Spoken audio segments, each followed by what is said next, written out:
great song choice as always as we begin another episode of the Shreveportant podcast. Today, Merry Christmas, of course, to everyone watching, and Merry Christmas to my very Shreveportant guest today. Come on. I am so excited for this.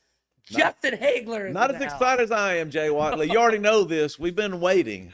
I've been teasing you and telling you it needs to be the J&J show from here on out. But it's okay. You're bigger, better. You got bigger things going on. None of that is but true. today it is the J&J show. Merry Today, Christmas, everybody. If it goes well, who knows? Maybe I can steal you away every Come week. on, son. You're not that busy of a guy. No, we can get sponsors. We'll get more and more, making more money. We retire. Well, hey, speaking of, before we dive in too deep, a big thank you to Great Raph for being Yes, come on. Love Great Raph. And a Great big friends. thank you to our friends, our title sponsor today, Hargrove Roofing. You Come got to on. know who's on your roof. Hey, man. you ready for this? You I'm don't even ready. know this. Hargrove did my roof. Tell me all about it. That's no lie. All right, they did great, man. It was They're great. the best. They were great. And Great you- guys. And Great you knew people. who was on your roof. That's exactly right. They're the best, and they are officially Shreveportant. See, you didn't even know that. They didn't even know. That's not even a paid endorsement, right? No, That's no just clue. facts, baby. That just happened. They were great. The check's in the mail.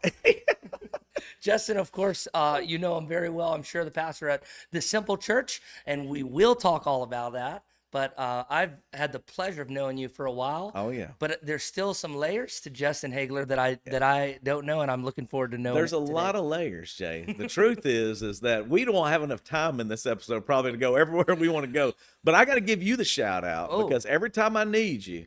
So when we go to the BGA, we got our big Easter stuff. Who's the guy that I call the man with the voice that can bring the crowd in? It's the one, the only, Jay Watley. Baby. Well, you call he's our others- hype man. He's our hype man. You call others, I'm sure, but No, they're busy. that's not true. There's only one. I cannot tell you how much I love the Easter So fun. services at the Simple Church. It's and fun, man. It's funny to me because I will go and I'll be out at the club Right. all night the Saturday night before working. And you get it, baby. I'll go to Simple Church and see 10 people. I just saw 3 hours be before. honest, 1,000 people. You saw the 1,000 night people. before. Yeah, it's the greatest moment for me because they're like, "How are you here?" Why are Yeah. you Oh, that's what I love about you, working. man. I'm telling you, this is what I love about you too. I don't think I've ever told you this story.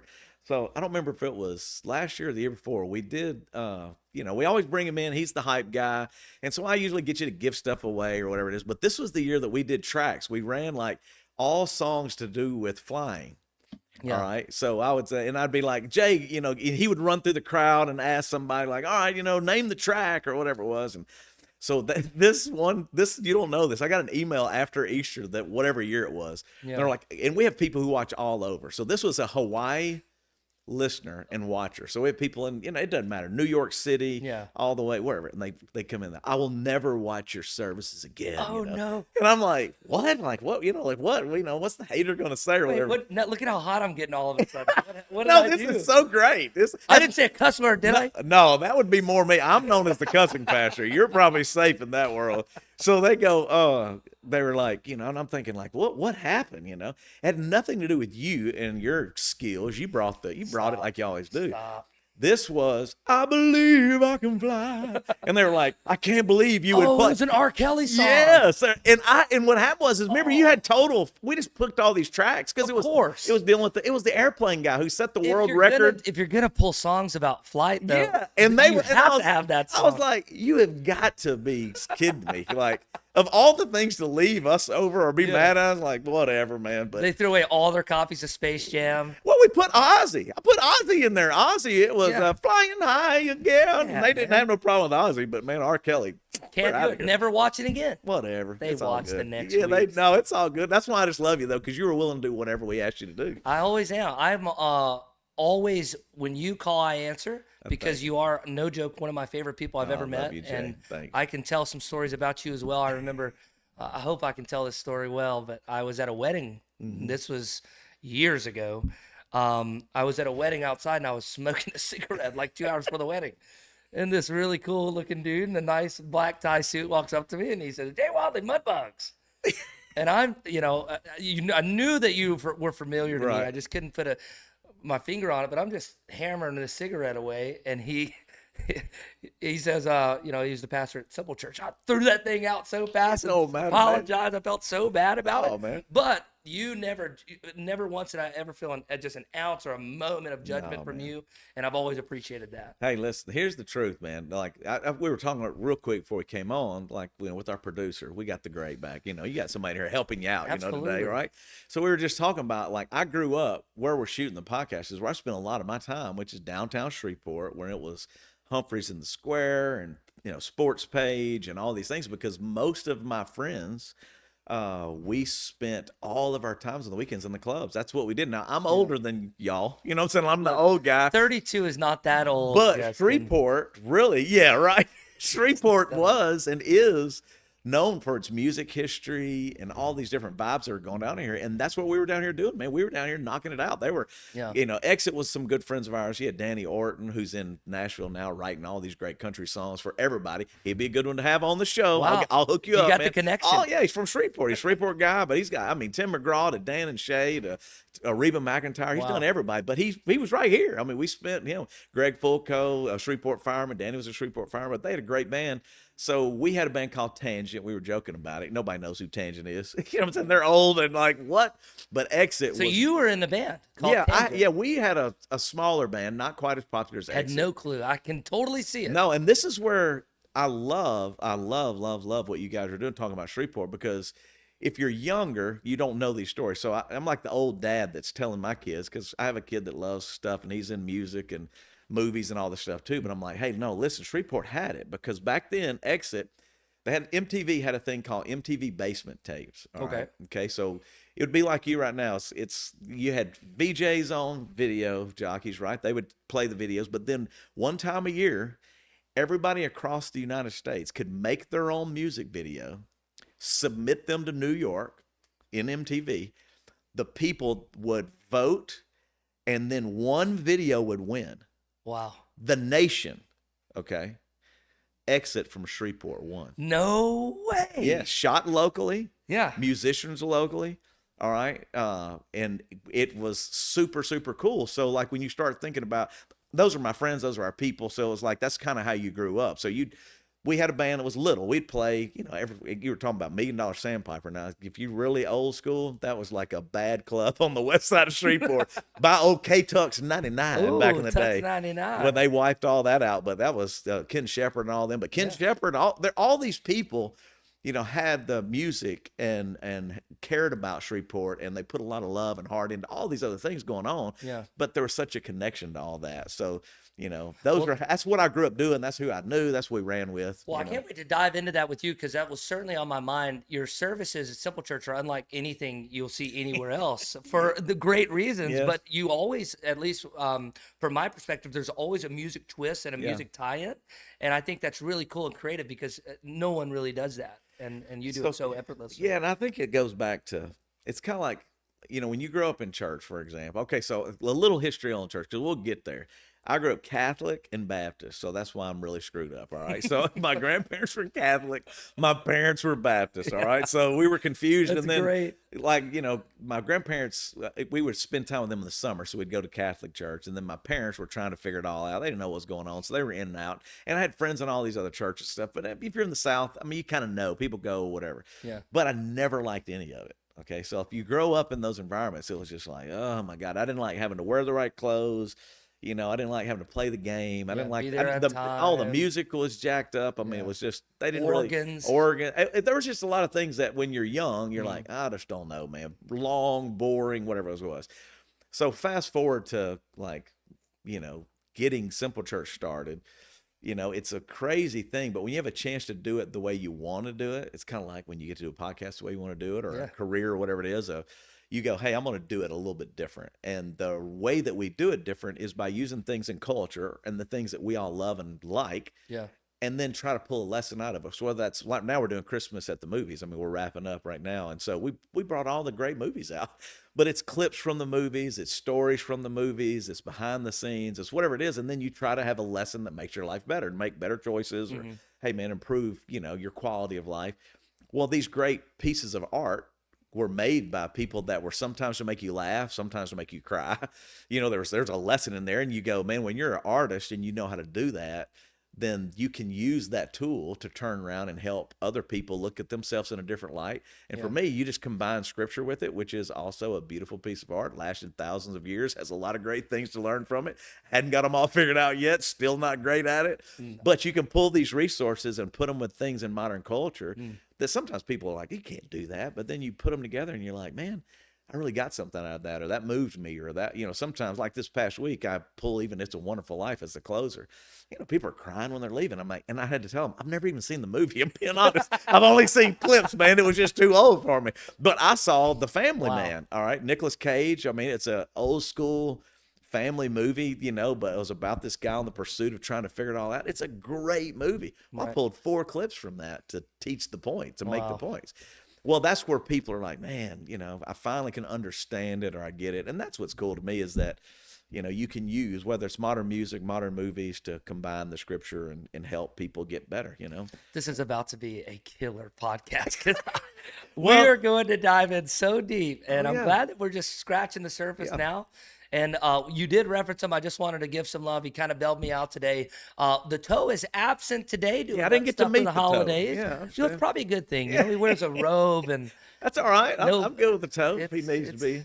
I'm actually, all things considered, I think we got the best producer for today. No offense, Toe. We have Chris Allen Evans in the house that's today. exactly what I'm talking about. Way to go, Chris. It smells like the toe over here. And we apologize for that, right? Hey, Chris, we have some toe robes, though, if you want to try one on and do a little toe cosplay. No, I'm the thumb.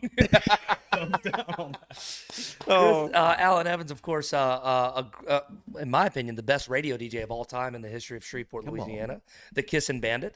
And now he's a big movie star. He's too cool for me. Hey, that's cool, though. Yeah, well, I'm slumming with you today. So it's I'm glad you remembered the small people. He's come back for us. That's right. Every now and then when you get him and he's not on set, right? He'll hang out with the peasants. Yes. But thank you for helping out today. Yeah. Chris, very Shreveportant in his own right.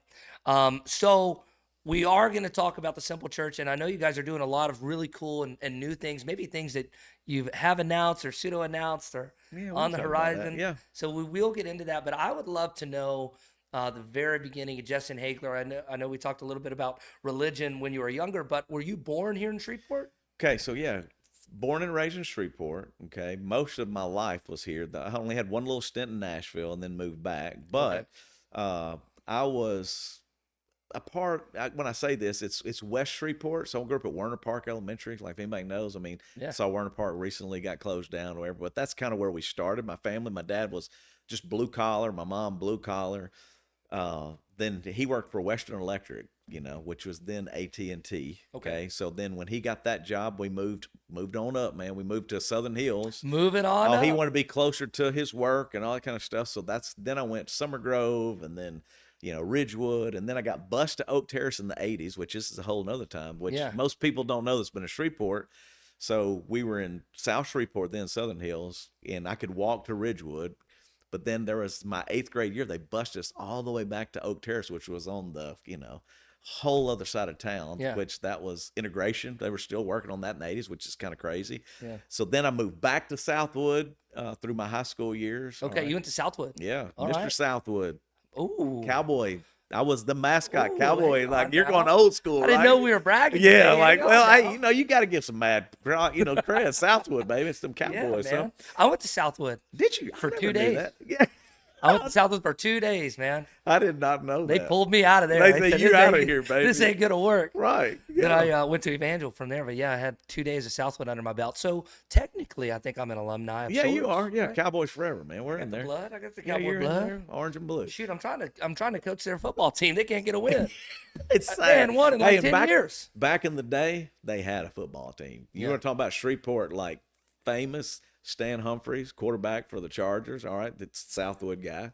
Wow. You're talking about like, this it's all time. Times, man, things change. It goes through all this other stuff. But great Southwood people. Great. Paul Marshall was a great basketball player from Paul Marshall's from Southwood. Yeah, he's a pastor now too. Unbelievable. Really? Super successful. Yeah, just super successful. I just had no clue you went to Southwood. That's so cool to me. What kind of a student were you? Were you a horrible? Yeah. Yeah, I was not a really good student. The truth was, C's get degrees, right? So did D's. D's get degrees That's too. my motto. Absolutely. I didn't really. School was not my thing. I went from there. Okay. Were you a class clown though? Were you talkative? No, Were you? I was really shy, honestly. Really? At first, yeah. Like, so my freshman through my junior year, very reserved, didn't know a whole lot of people. My senior year, a bunch of people, the good-looking girls, all right, they said, man, please go for the cowboy, which is like the mascot. I'm like, dude, I'm not doing that. Like, that's not my thing. I'm not going to do it. They begged and begged, come on, man, let's do it. Or so I finally submitted, and that's kind of when you're forced to come out of your shell. You are like what you are at Mudbugs. You're the hype guy. Yeah. So so you learn to take that on, which I really enjoyed it. It was fun. I'm glad they got me to do it. We went to the nationals that year. They competed in national tournaments. I mean, it was fun. Do you believe being selected as the cowboy at Southwood? Do you think that had a career trajectory on you? Like, do you think? Oh yeah. Like without that, do you think you end up being the Justin Haigler we know today? No. How crazy is that? And what's funny is like if you were to go back in time on that too, I really didn't want to do it. I was not gonna do that. Now here's where it kind of gets crazy. So it kind of brings out like you're the hype guy. You get the whatever going on, and they're all, which led to Mr. Southwood, and then everybody begins to know you. Well, I wasn't known before that. I was like a quiet kid that kind of stepped back, but as it would be, that was kind of what pushed it. Well, it also gave you confidence. So I was like, as a quiet high schooler, it's like all of a sudden, hey man, you can do this. You can go for it. So then you begin to get you feel good about yourself.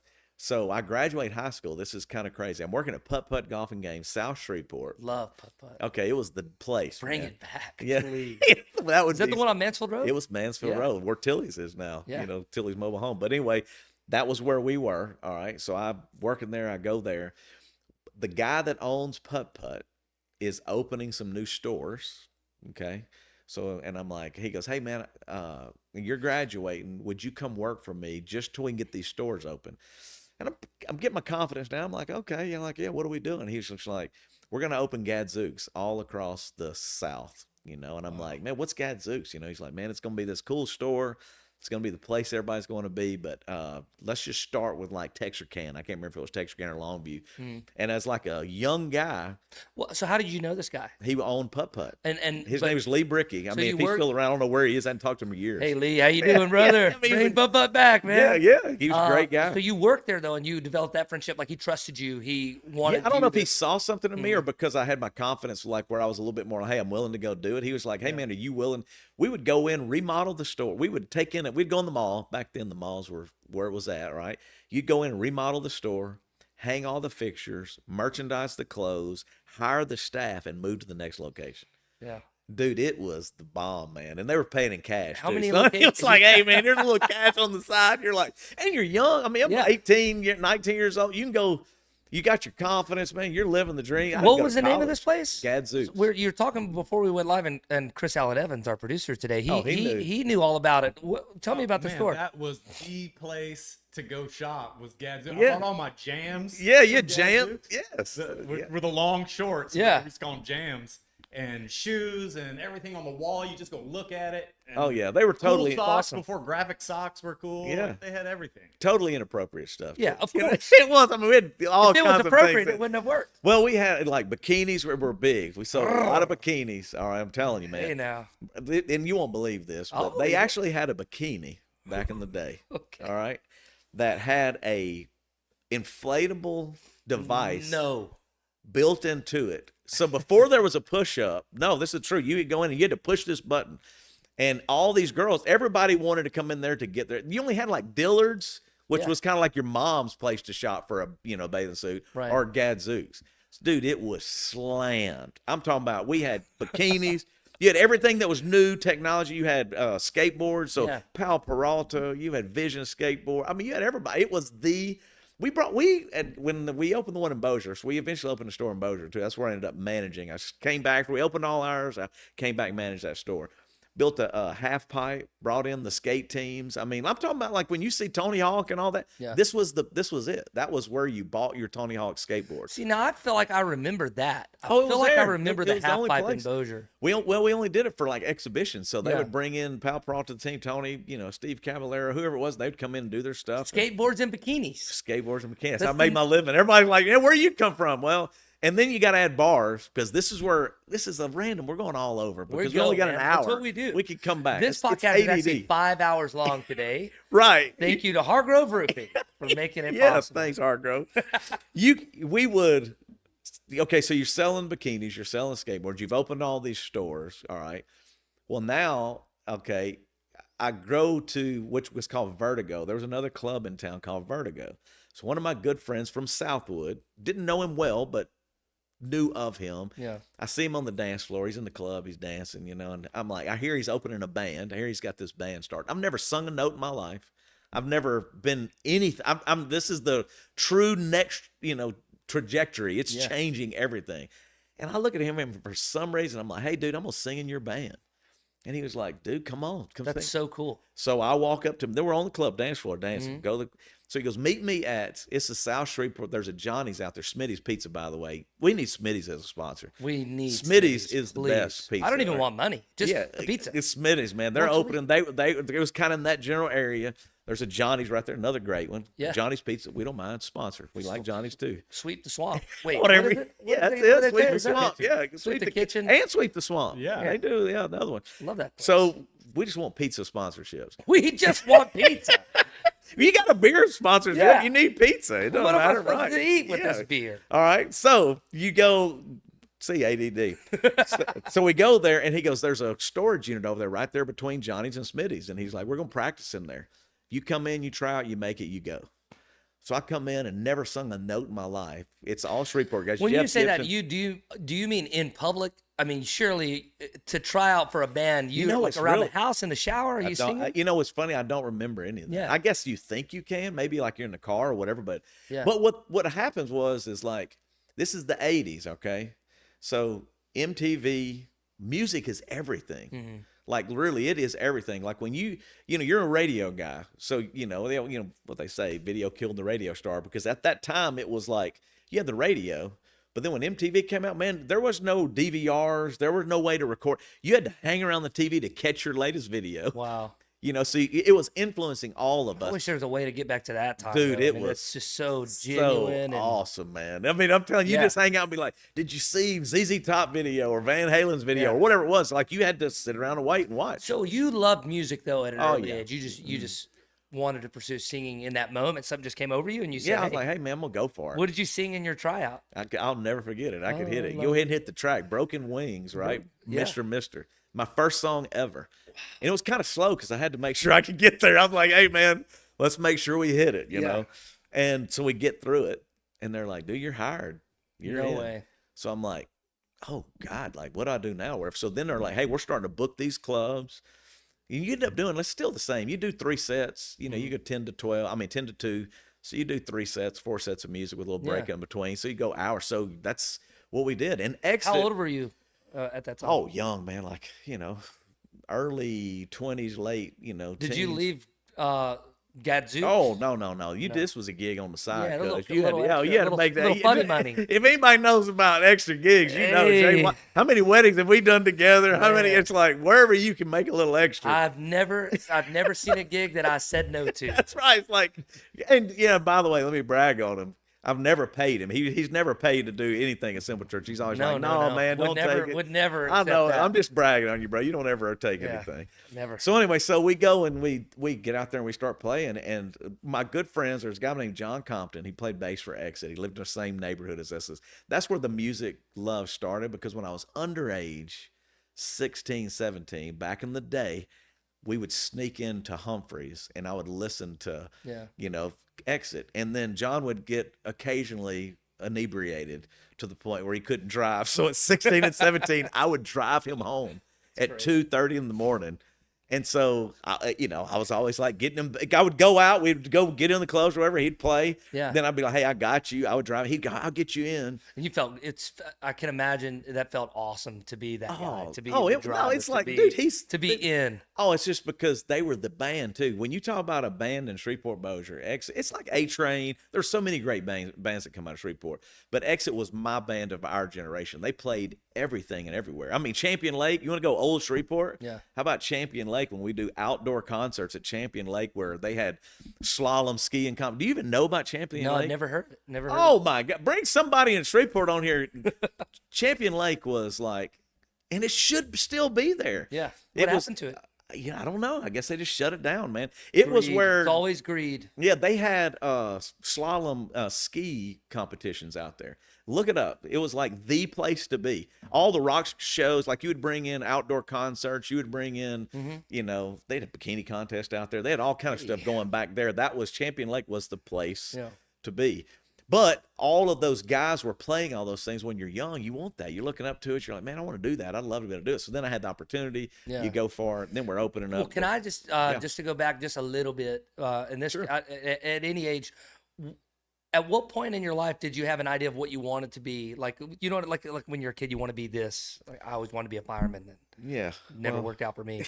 Oh, it'd been very easy. Test is pretty hard. You know, Bossier City would hire you right now. I work for them part time too. It's another gig. We They can hiring probably right now? we can probably get you in. I'm matter kind of out fact. of a job these Yeah, days. we might could get you in.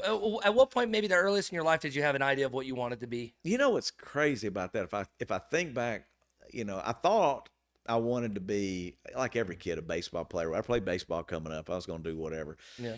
So then when that doesn't work out, I was like, well, I'll be a coach. That's why I went to eventually school, got a degree in kinesiology, which is a big word for PE coach. All right. So I would have never knew what that yeah, word it don't. meant. Yeah, it doesn't really matter because I never used any of it. Never did anything with it. All right, LSU Shreveport though. That's where I Okay. went to college. Great school. They were fun. Great memories. But I didn't really know. You know what I'm saying? Like now, rock and roll. When you get into the, your early 20s, you think you're gonna make it in music. So like I'm singing, we're writing songs. I mean, you're around people that are making it. We talked about MTV basement tapes. I mean, let me just go Well, back. too, I mean, it really goes all the way back, probably deeper than the Louisiana Hayride, but I always talk about the Louisiana Hayride when I talk about the history of Shreveport. But Sure. Shreveport has always been a hotbed of musical talent and Yes. musical exposure. So I can imagine at that time making music in Shreveport in the heyday of music, one could argue. Oh man, yeah. So definitely at that point you thought rock star.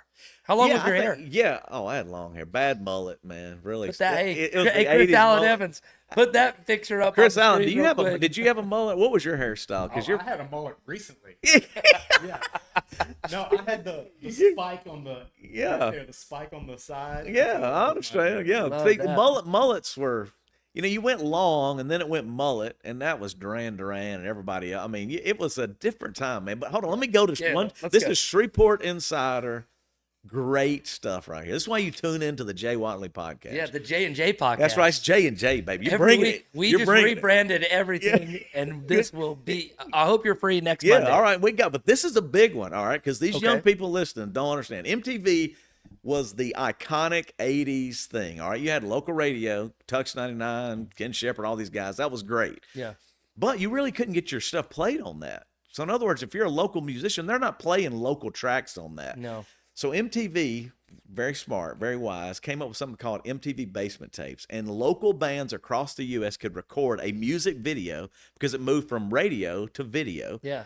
And Bobby Stevenson, one of my dear friends, he's a great friend of mine. He was in doing local commercials with different people. And he was like, man, I'm going to shoot a video for Exit, the band. And he managed the band Exit. Well, he shot this video locally, okay, recorded the music locally with Danny Orton. This is Nightwing Studio, another Okay. Nightwing Studios. Robert Plant was, Yeah. all this is right here in Shreveport, Bossier, all right? So Robert Plant, all these other guys, I mean, you got all this hotbed of what's happening. They record the video, they send it to MTV, and it wins nationally MTV basement tapes. Is there any footage of that out there? Oh, yeah. You can go, if you search YouTube right now and look up Kayla Okay. by Exit, Kayla is the name of the song. Yeah. Danny Orton, who was the lead singer for Exit, Greg Fulco, guitar player, Chris Lefebvre, still playing locally, drummer, John Compton playing bass, and Dwayne. I don't remember Dwayne's last name, played keys. Great guys, man. These were all local Shreveport people, but when they made that, then they started opening up for John Jett and the Blackhearts. They started it took Kind took of broke off. them in. Yeah. Yeah. But MTV changed that Shreveport was back on the national scene again from this local band Exit. And they have local producers. I mean, from television, you talk about like 50 Cent coming in and all this other stuff. It's like to have movies and for me, movies, music, and all of this, and to be in the hotbed of where we are. Yeah. Dude, it's pretty cool, man. It's I cool. mean, yeah, And, it's pretty well, cool. you nailed it a second ago. There's a lot of people that they're so unaware. For me, it was post Katrina. Yeah. If you remember, all those films started shooting in Yeah. Shreveport. Oh, yeah, Kevin and it was Costner. nothing to go to the Mudbugs game and Kevin Costner's there, or go to the boardwalk and Right. Gerard Butler's walking around. Right. Or get on a boat just so you can drive up to Tom Cruise's lake house on Cross Lake. I tell those stories now, and people just don't realize Yeah, they that don't. that was a real thing that we had. We We're really gonna had bring it going. back, son. That's what we're trying to do. Is We're bring it back. Shreveport, and us and 50 Cent. I Yeah, mean, come Jay- on, 50. J&J at 50. Come on, son. 50, Let's get in. it done. We got a whole nother couch over here. What do I think? Well, and this is what's crazy is you think about it. It's like art, and in today's world, you can make something, whether that's a music video or a short film or music itself, and through the internet can be out there immediately. It wasn't that way. You had to go to the main people, Yeah. which was like whether that would be an MTV or a studio, whoever it may be, whether it was Millennium or whoever, and go, hey, man, I have this product. You got to earn the right. Well, every once in a while, before there was the internet, you had MTV basement tapes. Yeah. It was a way for the local guy To get on the to national make stage. a product and get to the national Did stage. you ever submit a video to it? No. Come on, man. No, and truthfully, so what happened is so like when these guys were taking off and I love and all these guys are still local, really. Danny's the only one who lives in Nashville now, but everybody else is still local. Mm-hmm. But whenever all of that was happening, you realize you're not good enough. I mean, I'm not being silly. It's like, man, there's levels of talent, and you kind of go, hey, man, these guys are more talented. So like I can play and we can do our stuff, but we're not that good.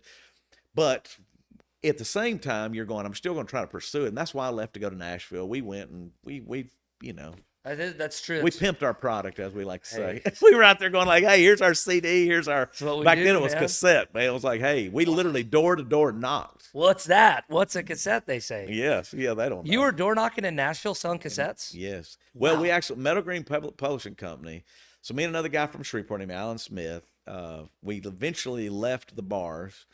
And this is where it kind of gets into the Christianity part of it. I was like, man, I just don't know if I can keep doing this. It wasn't like we were against it. It was just like, you can't hardly make a living. We don't know what's going on. We had other great Shreveport musicians who were Christian artists.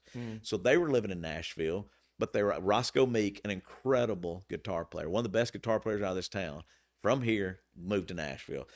Greg Harrington, incredible drummer. He's playing for Martina McBride from Shreveport. Wow. Still, but that's who. So we moved up there. nuts. Yes. Okay. Jeff Barkley. He's at town at First Motor. He still plays keyboards. He played for Third Day. He's played for all these other people. When I go to Nashville, I have a little collection of friends that are in there and that are doing the grind of it all. Yeah. And I always call it like it's the little Shreveport neighborhood in Tennessee, because there's this one little pocket where you look around and everybody's from Shreveport pursuing their dreams, yeah. kind of working together. It's pretty neat. Well, yeah, and like Garrett, even Garrett, American Idol, Jacobs. Yeah. So Garrett, he calls me not too long ago. He comes and I think he may have done an Easter with us or something. Yeah, But anyway, yeah. he's a good local kid. He's trying to figure it out. man. But he's Love him. working on his songwriting. So I call him. I call Danny Orton and put them together. So they send me a song like 2 weeks ago. Yeah.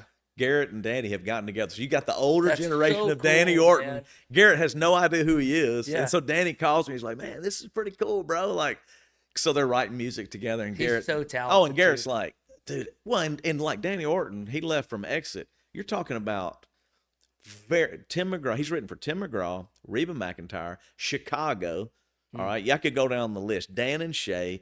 I mean, big hits. Rascal Flats. That's all Shreveport. Danny Orton, the guy from Shreveport, Louisiana, has written already. Crazy. I'll get him and on now the with podcast. Garrett Jacobs. We're gonna get him on Well, J let's and get J. him. Come on. Well, Oh, I it's need to, easy. yeah. For those guests, It's you're gonna have to easy. be here for it, Oh, because it's they'll see easy. my name and say, "No, I'm out. I'm not doing that." But why I love what You you're give doing, it the gravitas. yeah, whatever. Come What I on. love about you and why it's important to do what you're doing is like when you're talking about Shreveport, people get so negative, man, so quick. Yeah. It's like they always just like, oh, there's not this and not that.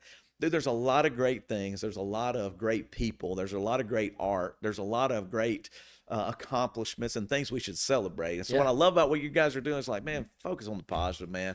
Let's turn down the negative, put in the mix, baby. Whoop, whoop, That's so whoop. Get a little true. 50 Cent in there and talk about what's going right. You Of know? course, and definitely through the years, I've probably done that to a degree myself. I think that's the nature of just being somewhere. And, Yeah, sure it is. But I totally agree in that, if anybody knows it, I believe it's you and I, and even Chris Allen Evans.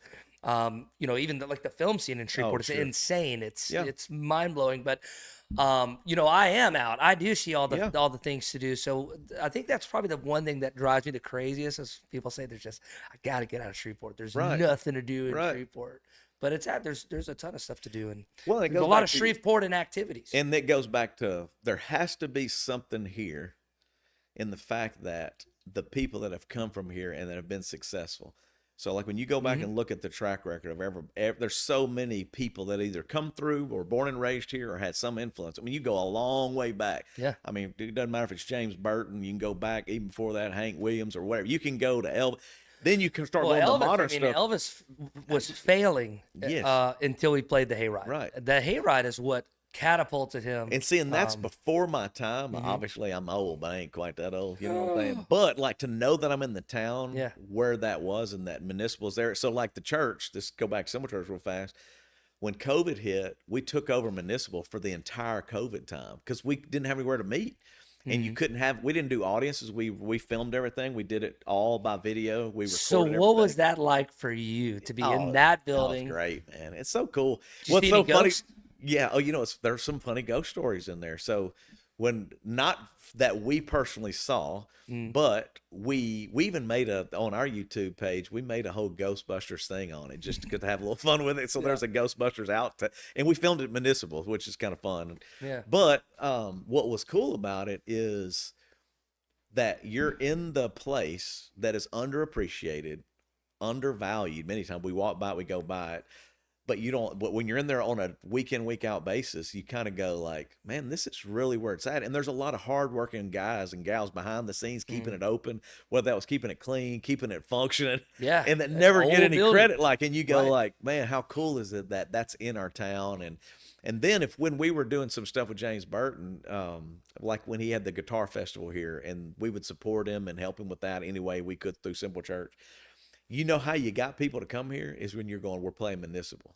Yeah. And they'd go, that's where Elvis started. I'm in. Yeah. Like sometimes it even was what gave you the ceiling of the deal because they're like, man, it's cool. I want to do that. But like, no, this is where it all started. Yeah. This is where the hayride was. This is where they're like, dude, I'm in now. Elvis has left the building right here. Yeah, that's right. And I And you know think what that actually is? That's happened in the Hirsch. Hirsch. Yeah, that's Yeah, Hirsch. yeah. Yeah. It's a great. No one ever believes that story. All right, Oh I my got one God. more on that. You're Go not going ahead. to believe this. I'm a big Elvis guy. I like it. Okay, I'm a Van Halen guy. Ooh, Okay, you don't even know who Van Halen is. Van Hagar.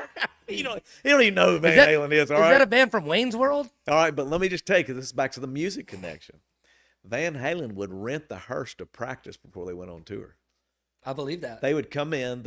Eddie was dating Valerie. The joke married that to- I had always heard is that bands would do that because the acoustics were was so horrible, bad yeah. that if they could get it to sound right in the Hearst, they That's could get true. it to sound right everywhere. And it is true. So what would happen was Eddie's married to Valerie Bertinelli from Shreveport, Captain Shreve connection. Did you know that? What? Yeah. No clue. Yeah, Valerie Bertinelli from here. So. Gotta get Van Halen on the show. Yeah, well, you'd have to get Wolfgang because Eddie's dead.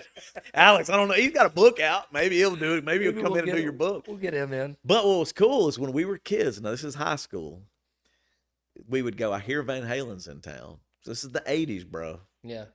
You would go skip school, do whatever you had to do, and you could sit outside of Hearst because at Hearst, all those windows open at the top. Okay. If you go up there and look, you know how they all kind of they have like those fan windows. Yeah. So they would be you could sit out there and listen to Van Halen for free That's awesome. and just go, man, they're working on their stuff. Are you ready for this? I'm ready. The first live performance of Van Hagar, Sammy Hagar, first place he ever played live, Shreveport, Louisiana, Hearst Coliseum. No way. 5150 tour. I Yeah. was there. See, was there. I was Chris Allen Evans is in, baby. Hey, and so Crazy. I didn't know clue. That's yeah, so nuts. so Dan Rather, I think one of these guys has a podcast or a interview show or whatever it was. I think that's who it is. I can't remember, one of these guys. And they asked him, he goes, let me say one word to you and tell me what you think about it. And he's like, well, okay, what? This is asking Sammy Hagar. He goes, Shreveport, Louisiana. He goes, I'll never forget it. So then I just run up on it and I'm like, what's he going to say about us? Yeah. And he was like, dude, we had never played the songs that we had recorded ever. The album was recorded, but not yet released. Okay. So they said, we're playing Shreveport first. And this is funny. This is Sammy's word, not mine. They got all the barriers for the crowd of the people. And they're like, man, are they going to accept me or not? Because they've only had David Lee Roth. They've never seen him live. They don't know what they're going to sound like. Yeah. It's Van Halen, but it's Sammy Hagar, new front guy. And Sammy says, when we came out and we hit our first song, they started throwing the barricades out of the way. He said, I looked at Eddie and said, we're going to be all right. That is so cool, man. He said, we're going to be all right. And that was Shreveport. Had no clue. I'd never heard that. Yeah, it's a cool story. Chris Allen Evans was holding that information from me this whole time. He don't know, man. He's like, he was down there as a kid. He was probably maybe a little hungover. He probably don't even remember where he It was. was the first time I smelt that skunky smell. Hey, it's a different smell today, though. The skunk is stronger today than it was back in the day. I promise you. Yeah, that's so true. That's awesome. Yeah, you used to could. This is crazy. Tickets were cheap, but when you got no money, people had smoking. All right, so they would come out the side doors of the hearse to smoke. Okay, so like you got whoever you're. So my favorite was Night Ranger. We had Night Ranger in town one time. Me and my buddy didn't have any money. We're gonna go down there and see them. Night Ranger's in town. They're playing. So we'd hang outside.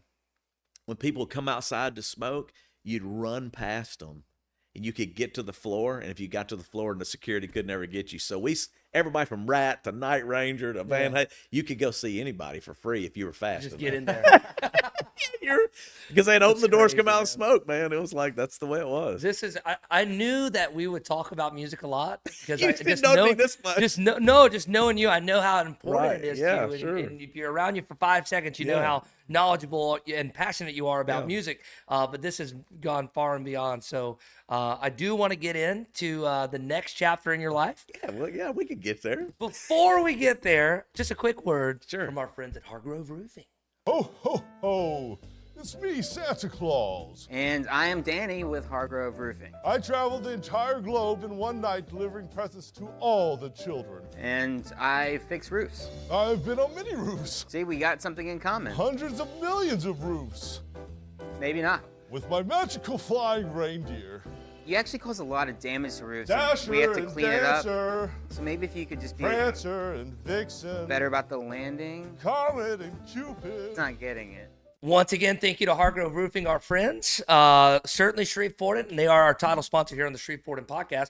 And they did Justin Haigler's roof. They did. They did my roof, man. They should put you on all their commercials, Yeah, man. They call have me. great commercials. Call That me. should just be you. No, I don't know about that. Yeah, man.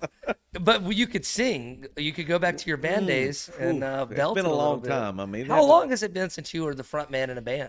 Now, I occasionally still sing. Like they'll coerce me. We'll do something or whatever. But a long time now. I mean, Simple Church is 17 years old, Okay. and then I'm trying to think before that. So it's probably been before we were in. Since we were in a band. I bet you could still tear it up, though. I bet you could show Oh, up I mean, today, no. get If on you it. go to YouTube, all right. Going now. There is on the Simple Church YouTube channel, we have musics, separated. One of the most viewed songs is Bridge Over Troubled Water by Open Eyes. That was the Christian band we had. Okay. So those guys, but they were all some of the still bar guys, but we did it like a bridge over troubled waters during COVID, I think. Yeah. And man, it just took off. So then another one is we did Bon Jovi. I did Living on a Prayer, which was great because that's another fun one, and that one kind of went So high. you have a big voice though to hit some Oh of these well, songs. yeah. I mean, that's a big one. Yeah, but it's fun, man. It's Yeah. like it's rock and roll though. It's Rock not and like roll. it's like what are you gonna do? I mean, it's not like I'm doing it every night. And I can tell Yeah. you, the more you sing, the stronger the muscle. I mean, literally. So Yeah, it for gets sure. stronger. So now that I'm not, if I go out and blow out, like I could give you one good night tonight, then it'd be like hoarse. I'd be Tomorrow tired. would be rough. Oh, it'd be rough, and then it'd build back up. Yeah. I mean, so I'm gonna blow your mind now. okay.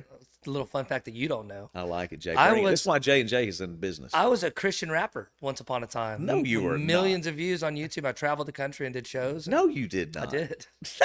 That's not true. I promise you. It What was your rapper name? Jay Watley?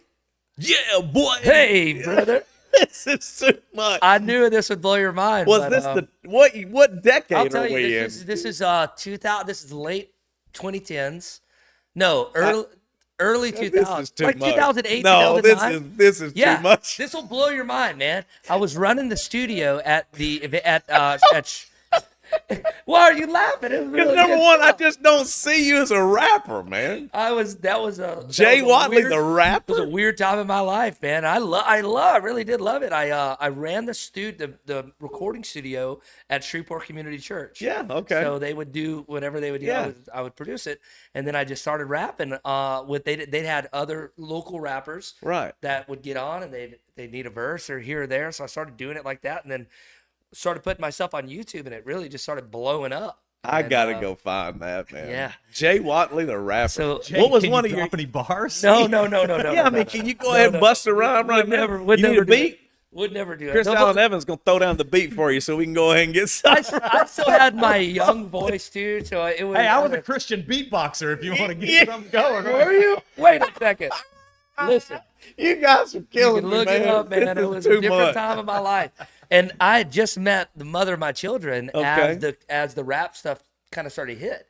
She thought it was the coolest thing in the world. I couldn't Jay believe it. Watley, the Christian rapper. Yeah, man. It was a great Oh, time. if we had only known each for that time, we could have been a real. It We would have been could a have- real Jay and coulda- Jay show. We could have taken off, Oh man. man, it would have been next level. I'll tell you, Now, I this is- never got millions of views on anything, so you're way up. But there. I think it was because no one else was really doing it at that time. Like now, if you look up just gospel rap in general, oh, yeah. there's a million. But at that time, it was really just Lecrae, Oh, and there yeah. was a guy named KJ52, I believe. you know who I'm really digging on all that right now though.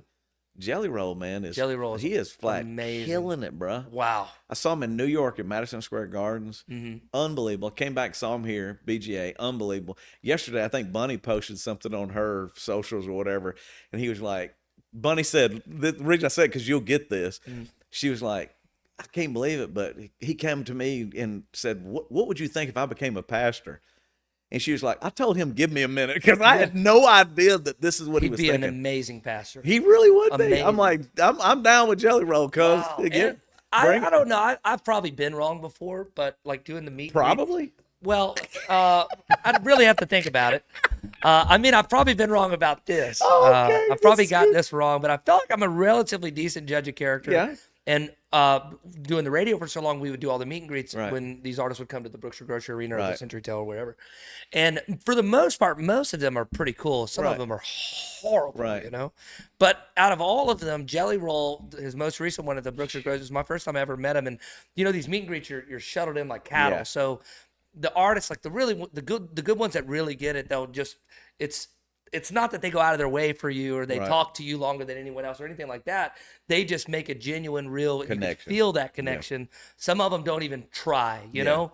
But he was so incredibly nice for no reason, and I left saying, you know, just because he shook my hand. It's so Right. weird to say, but he was just such a nice guy, and it's not even how he was with me. It's how he was with the other 40 people that Oh, are yeah. ushered in every 2 So I'm seconds. gonna tell you a really cool story about this. So we did a series, I Am Not Okay series at the church. So you can look it up. It's on YouTube.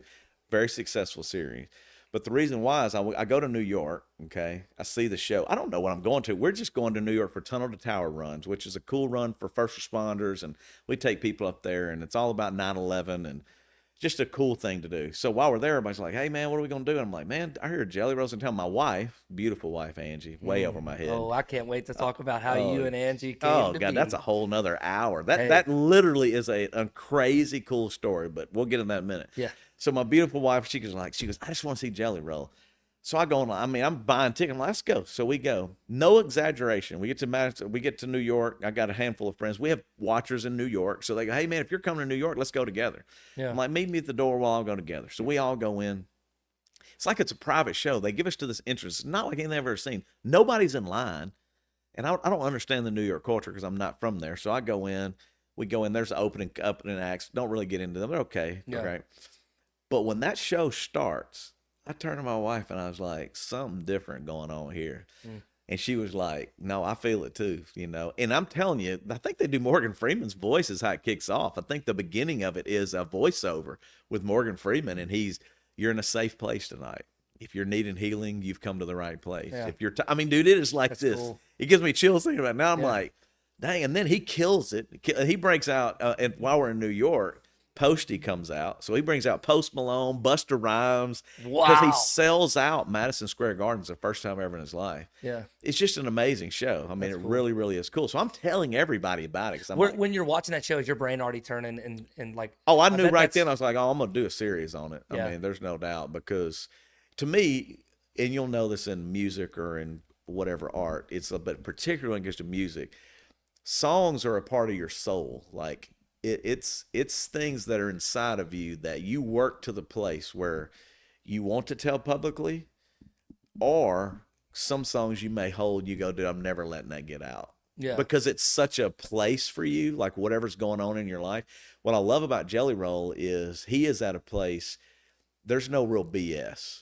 It kind of is what it is, bro. Like, I'm just going to call it like it is. I'm going to do it like it. And so for me, authenticity and keeping it real and like transparency, like in a world of a lack of transparency in Christianity Yeah, or I in mean, the the world church today is or in, everything opposite of that. yes. Everything. And so when Yeah. you find someone or you connect with someone and you're like going, and now, and ironically, I've never met the guy. I don't know, but everybody thinks I've met him because we did this whole series and they're like, and I pulled all his interview clips. Yeah. So I had to edit all this down myself too. Cause anything in the sermon I edit, anything outside of the sermon, we have a team that kind of helps pull all that stuff off. Yeah. But the reason why is I want certain things. I want certain phrases. I want certain words. And you know how you want. Oh, it, and I don't want to how have to see it tell in your you head, now. Yeah. If I was with Chris Allen Evans forever, and I go, "Hey, Chris, I'm thinking this," and I got good people, but still, then I got to go in and do it again or redo it. So it's easier for me to learn to edit. So I just went in and learned to edit and was like, "Okay, I'll pull this so I that had we no can." clue. I didn't know that. Yeah, 'Cause just it's so you intricate. can. The stuff you do is Well, because you're trying to tell a story.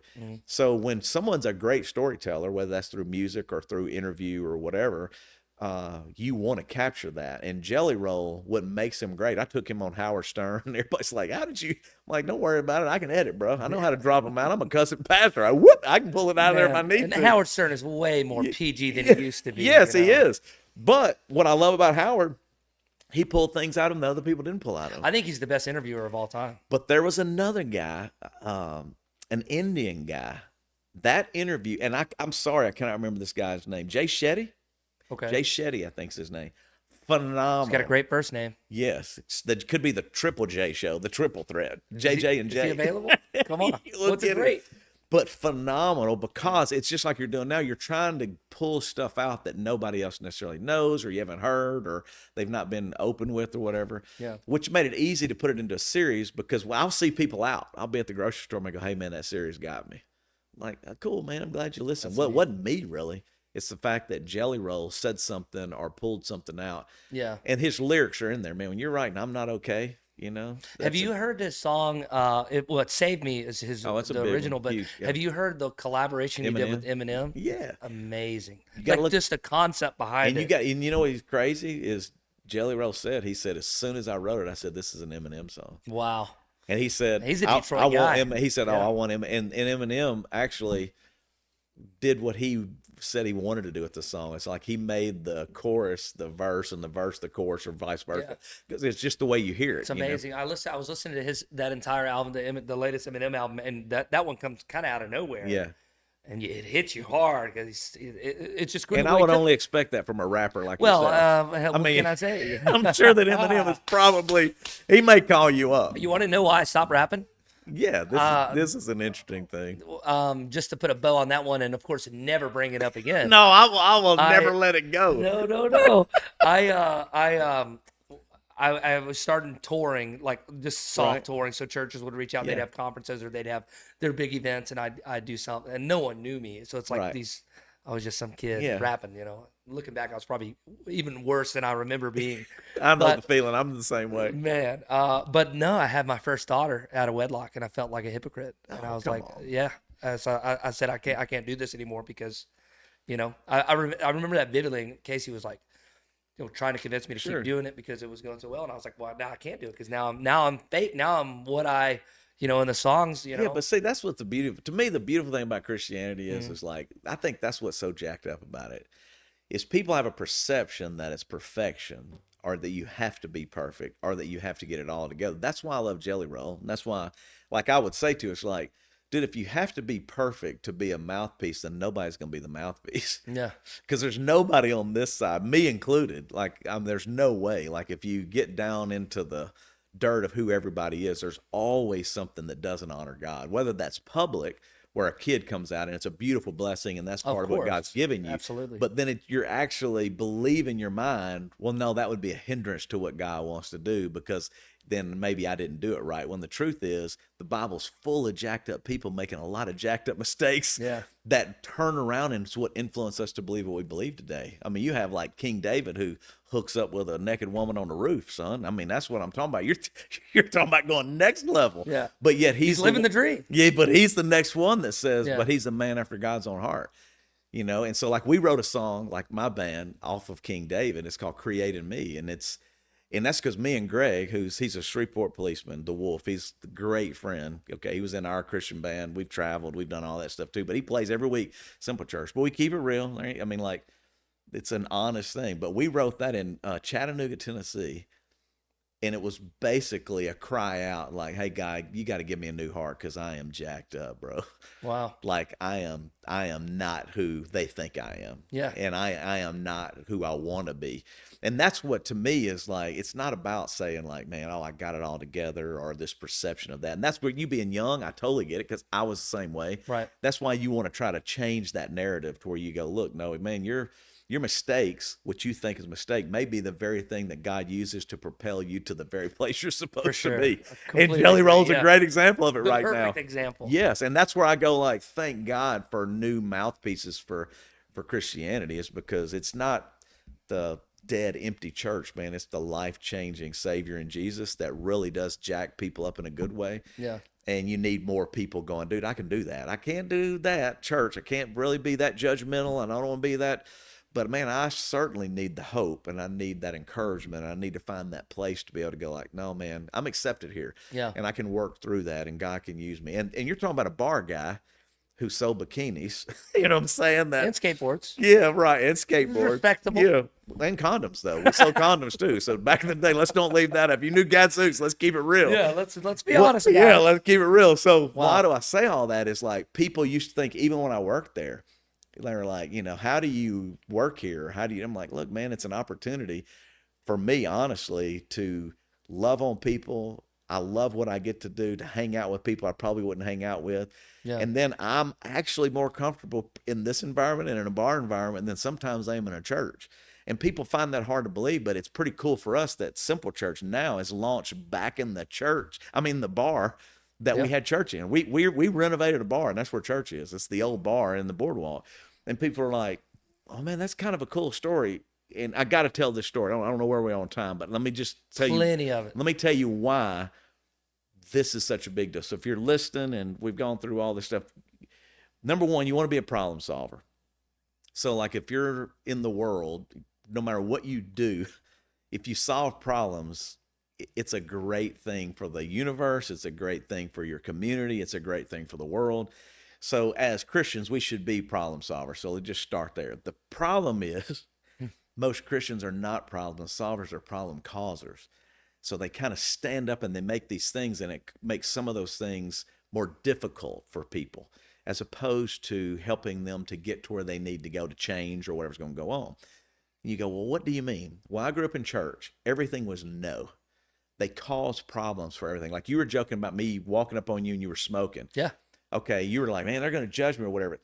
The deacons smoked outside the church like chimneys, bro. Like I grew up, everybody's out there smoking outside of it. But at the same time, they were judging somebody because they had a beer on a weekend. For sure. Okay, but they're out there just killing a Marlboro man. You know what I'm saying? I'm like, so it was this. Were you turned off by that at an early age? Because you almost made me cuss. I'm trying not to cuss. I don't want you to have to edit, but I'm just gonna randomly bleep your non-cuss words. Just so that's it looks fine. like you're Everybody cussing. knows, but I'm just That's trying cool, to be better. I'm trying to work on it. All right. Now, if we're not in public and we're not recording, I might be more, but I'm trying to be better. But that was a turn off to you. And aggravating. I bet there's a ton of people watching who maybe don't frequent church as often as they'd like, that don't frequent because the one time they went, they felt that. They felt that that judgmental atmosphere. And what's so stupid about that, like when from the Jesus perspective, here's a guy who hung out with literally the worst of the worst.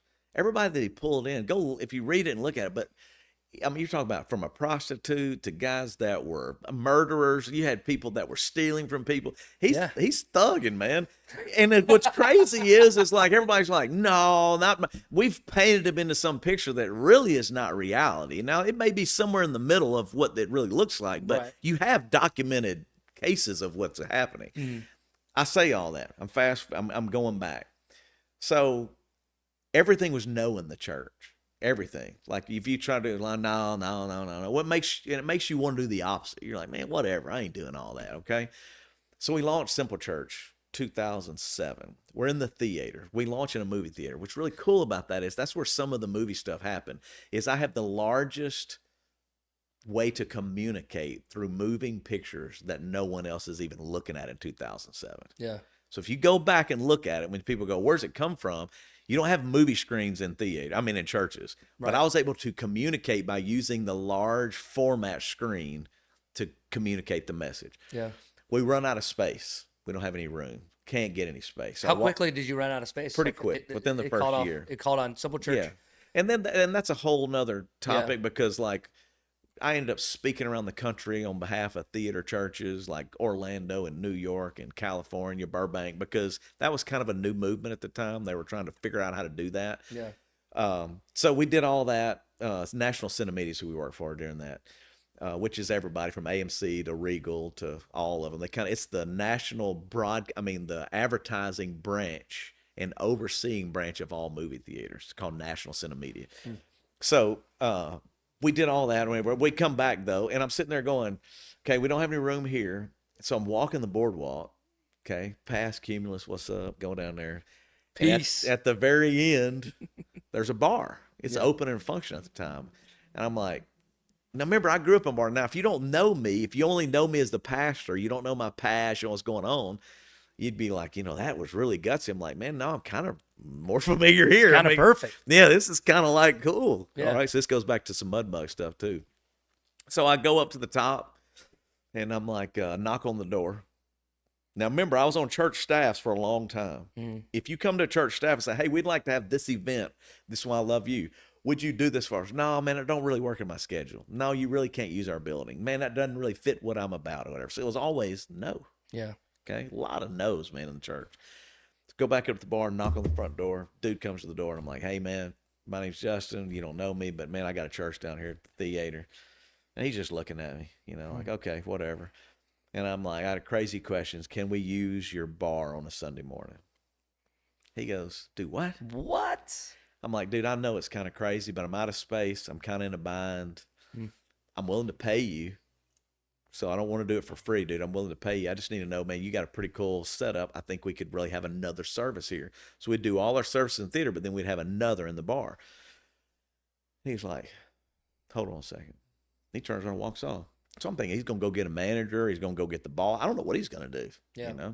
This is the truth now. What I'm about to say, this is not exaggerated. This is not BS. This is the truth. The guy comes back, he opens the door, and he hands me the key. What? And he goes, if you're crazy enough to ask me to do church in a bar, I'm crazy enough to give you the key. And I was like, and God literally was like just hollering in me, man. It's like, this is what's wrong with the church. Wow. It's like, if you really get down to it, it's like, you're not willing to solve problems. Like this guy, without any hesitation, bro, he's like, hey, man, I have something. And here's the deal. They couldn't open on Sunday because of the liquor law. So they didn't sell food there at that bar. It was a comedy club. It was a bar. They was like, hey, man. And he probably was going, dude, I'm going under. I don't know what his story was because eventually they did. He may have just, I don't know the full. We never had a conversation about it. Yeah. And I go, dude, and then I'm thinking, I got a board. Like there's people I answer to. I'm like, I ain't asked nobody nothing, man. I'm like, I got the keys to this bar. I got the key to the bar, baby, So then here's what's cool about how Guy worked on that. Well, in the theater, we didn't have coolers. We didn't have ice. So we'd have to go get ice. We'd have to ice our drinks because we give everything away. Like all our donuts are given away, all our Cokes. That was another thing. I hated when it was always like bait and switch. We've never taken an offering ever in the history of Simple Church. Awesome. And how many every years we've been existing, everybody's like, how do you make it? I'm like, dude, we just go, hey, man, you kind of know. Help us if you can help us. But we don't go out there and ask. Yeah. So anyway, all this is going on. We get this thing. We pull in, and he goes, you have access to my cooler. You have access to all my ice. Anything you have in here is yours. Wow. And then I go, well, look, dude, we got to pay you. And he said, man, I'm not going to take your money. I'm like, dude, we have to pay you because I don't want to be known as a taker. I'd rather be known as a giver. And I'm not BSing you, bro. Like, really, help me out. He goes, here's what we'll do. I will let you give me some money, but I'm going to take that money and pay the cleaning crew. So when we close at 2, it'll be ready for church at 7. And I'm like, dude, it's your money. Yeah, we'll clean it. You don't have to do it. But like, no, that's what I'm going to do. The heart, bro, was like, there's a scripture in there, don't know where it is, don't quote me on it, where Jesus looks at this widow and her heart is like, she's given 2 pennies. And he looks at his boys and he's like, that's where it's at. that woman gave everything, bro. Like y'all don't get it now, but one day you're gonna get it. Well, here was this guy. He didn't have anything, merely. He's just like, hey man, this is club's what I got. It's yours. So we go in, we put our drinks, soft drinks, right next to the beer. All of this is like there's beer on one side, there's all of our Cokes and stuff on the other side. We have all the ice we want. We use the stage. We have everything that we want to do. Well, fast forward to where we are today. We go in to buy the bar. I mean, to lease it long term. We're renovating where we started the other service because now we're full circle. I find the sign that was on the beer. No That way. said Simple Church this way. You know, like, don't touch my beer. I won't touch your soft drinks or whatever. Yeah. And I have that sign. That's so cool. And I go back and it's like the provision of just going, dude, like, I got you. You know, just be willing to solve problems. That's be willing to do unconventional things, be willing to, you know, talk to people that most people wouldn't talk to, or do things nobody else would do for the sake of, hey man, it's bigger than you. It's not about you. Be a part of solving the problems. And that's why for us staying in Shreveport, people want us to launch. We have a campus in Frisco, Texas, which is a booming.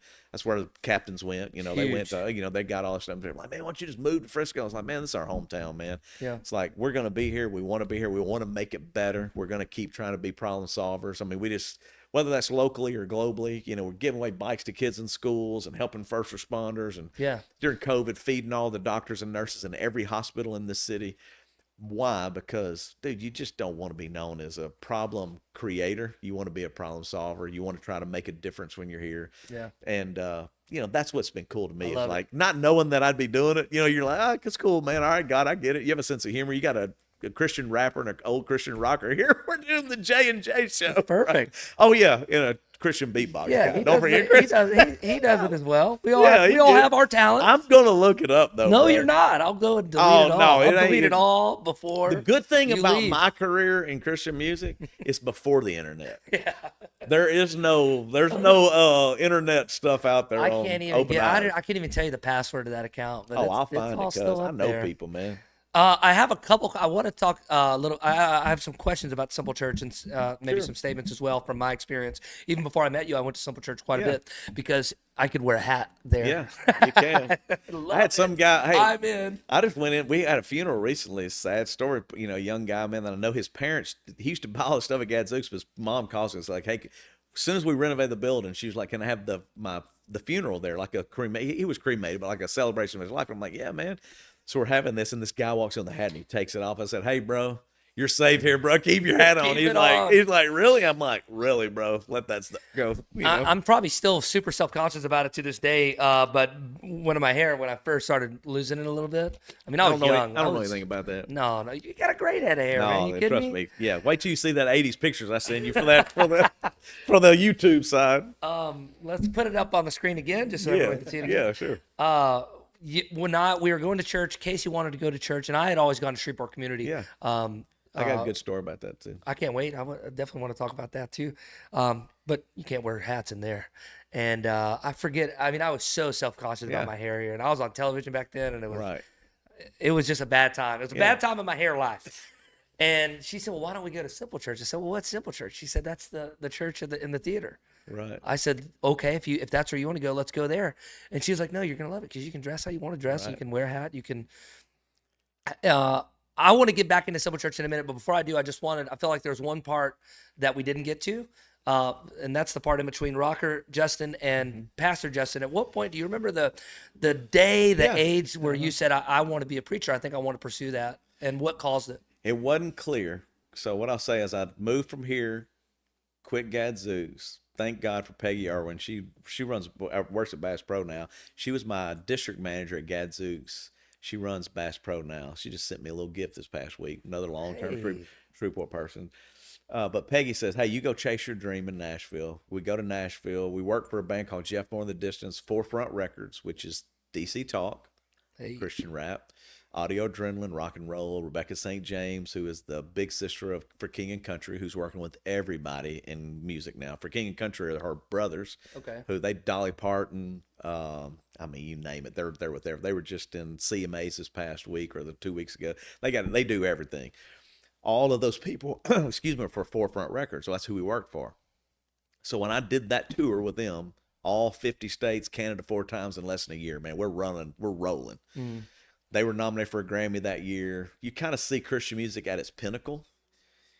And I knew I probably wasn't good enough to be there. You know, in other words, like talent-wise, we were writing everything. I'm doing a roadie. I'm doing monitors. So I'm running the monitor board. We're setting up. We're tearing down. We're doing all this stuff.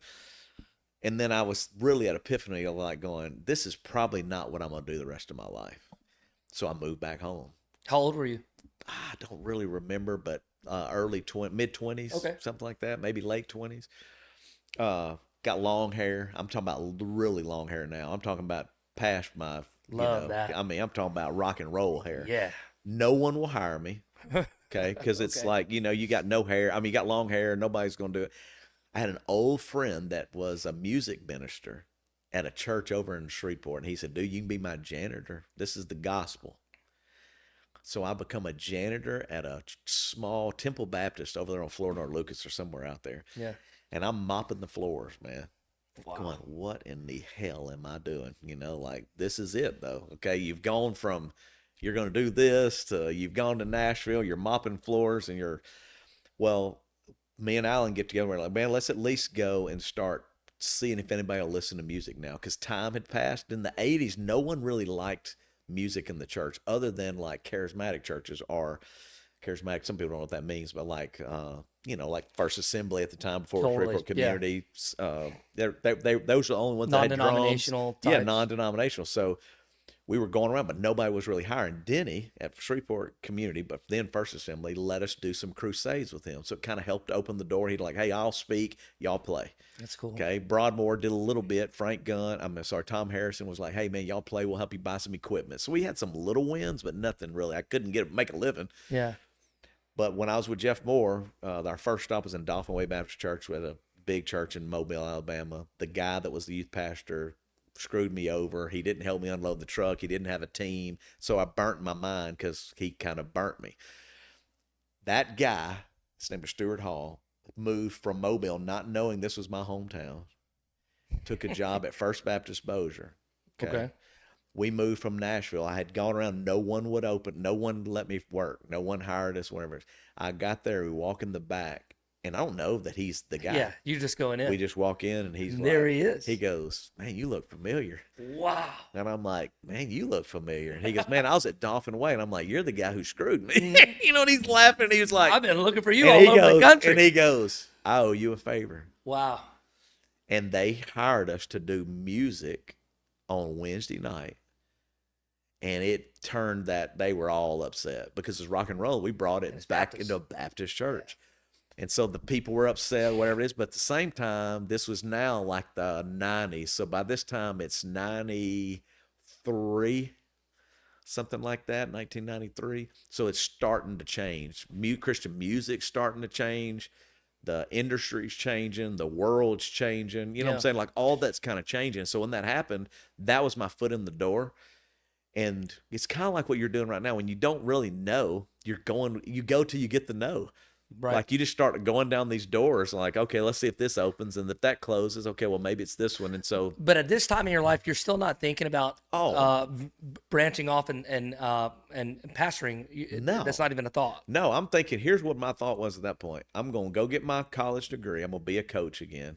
Because I had started, but I quit. So, I went off to chase the dream. I had done whatever. So I had a few college hours.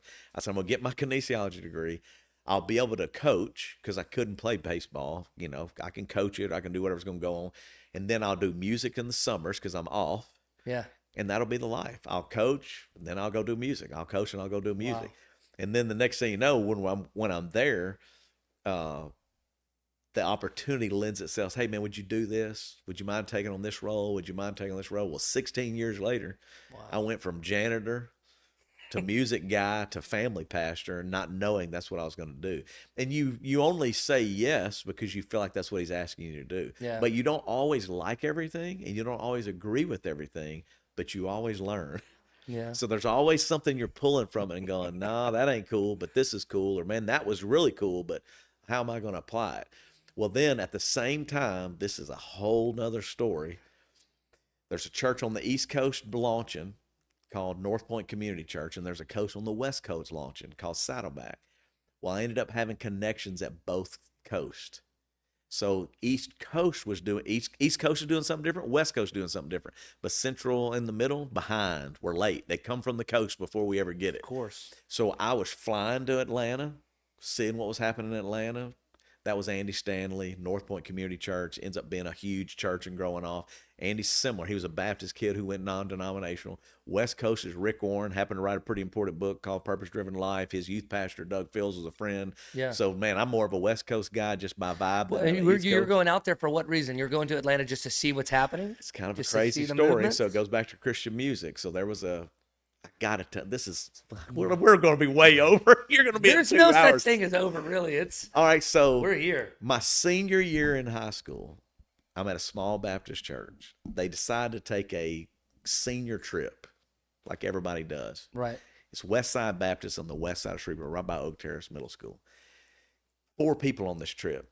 They take us to the Bahamas. What they don't tell us, because they don't know, ain't got no money, it's a small church, they booked a senior adult cruise.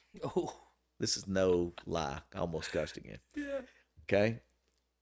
We get out there and I'm like, there's no young people on this boat. This is so jacked up. yeah. Okay. So me and my buddy, he went south with Terry. He's still in my life group, still in Shreveport this day. Me and Terry on this trip. We 3 days. It's a 3-day cruise, whatever. The last day we see 2 girls, blonde-headed girl and brunette. I'm like, dude, I want the blonde. He's like, dude, fine, I'll take anybody. Give me the brunette. We go up, we try to talk to them. We hadn't seen any women, no girls our age at all. They These talk, two look like the angels. and at they that and they time. come to us and they say the same thing, like, hey man, we ain't seen anybody. Let's hang out. Yeah.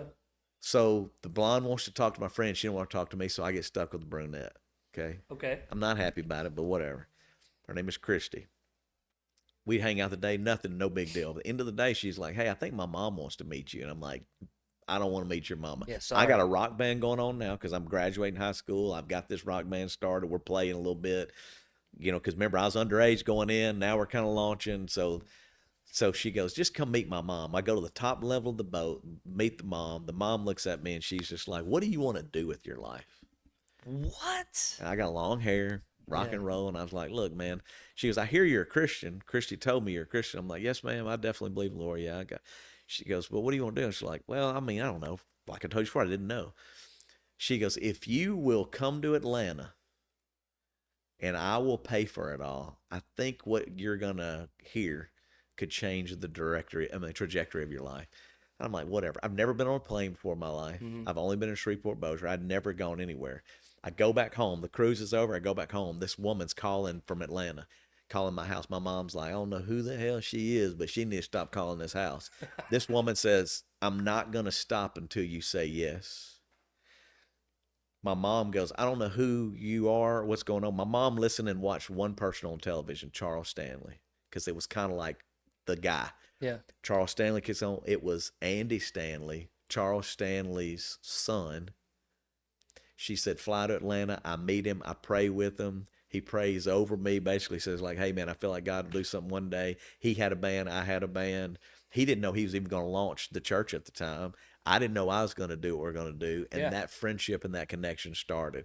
So then once I went through the bar band, came back from Nashville, got back in the church, we started doing music at North Point Community Church with Andy Stanley before anybody even knew what North Point was Yeah. or what was going to happen.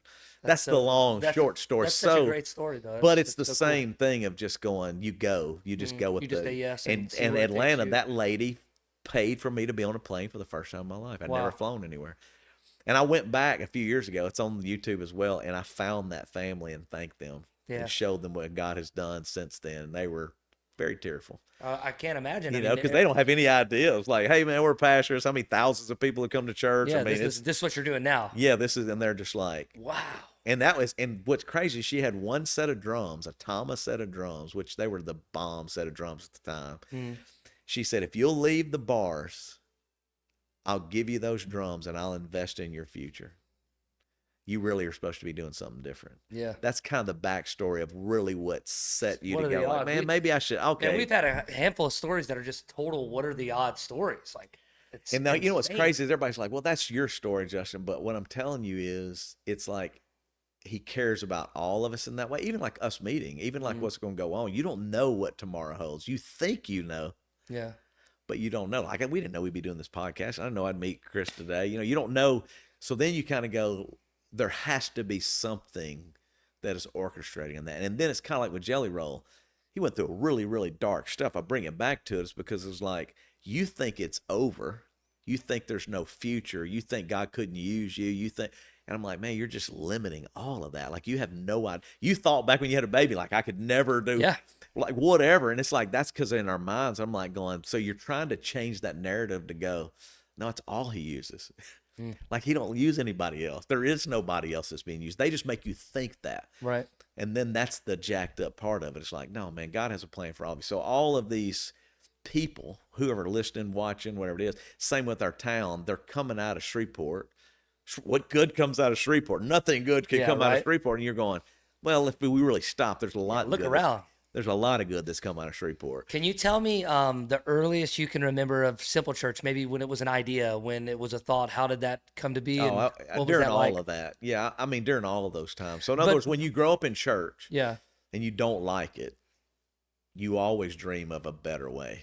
Yeah. If you were launching a movie studio, if you're launching a record label, if you're launching whatever store, podcast or whatever, you're like, hey, I would want to do it this way. But it's hard to do a church because people have real hard mindsets on religion. So like to do it our ways, we've been called the devil, we've been called, it's just because it's so unusual. We do rock and roll. I mean, we've played Van Halen, but people don't understand. It's like, we are using everything that God has created to communicate a story, and it is a tool to be used. So I can use anything. If you give me anything, especially something that's beautiful or something that touches me or something that tells a story, and that's where movies, television, the arts, that really does have a big part in it, because those are expressing life, current modern day life or 80s life or whatever, and you're telling something through that. Why would the church not do that? Yeah. And I'm confident that if Jesus was here, he wouldn't be rolling like what they think he'd be rolling. No, He was of course always not. used to stories. He was used to modern tech, whatever was at that time. And it was unconventional. It didn't make any sense to them either. And that's where I'm always like, I'm not saying we're more Jesus-like. I just go like, I'm trying to be there. You go, hey, man, use what you got, the tools, the resources, the skills. Well, if I can, because I'll say it, I've talked about you so often when your name comes up, and people find out that we have a friendship. Yeah. I know you. I know you well. I'd love to know you better. I think you're the coolest guy I've ever met. I think the way I describe you to people and the way I describe Simple Church to people is exactly what you just said. I believe that Justin Haigler is the type of pastor and preacher that you read about in the Bible. And I think somehow through time that has shifted into the stereotypical preacher and pastor that you see, the mega church pastors and things like that. I just think you and certainly the church that you have, I think that's biblically what you're reading about, and you get to see it in person.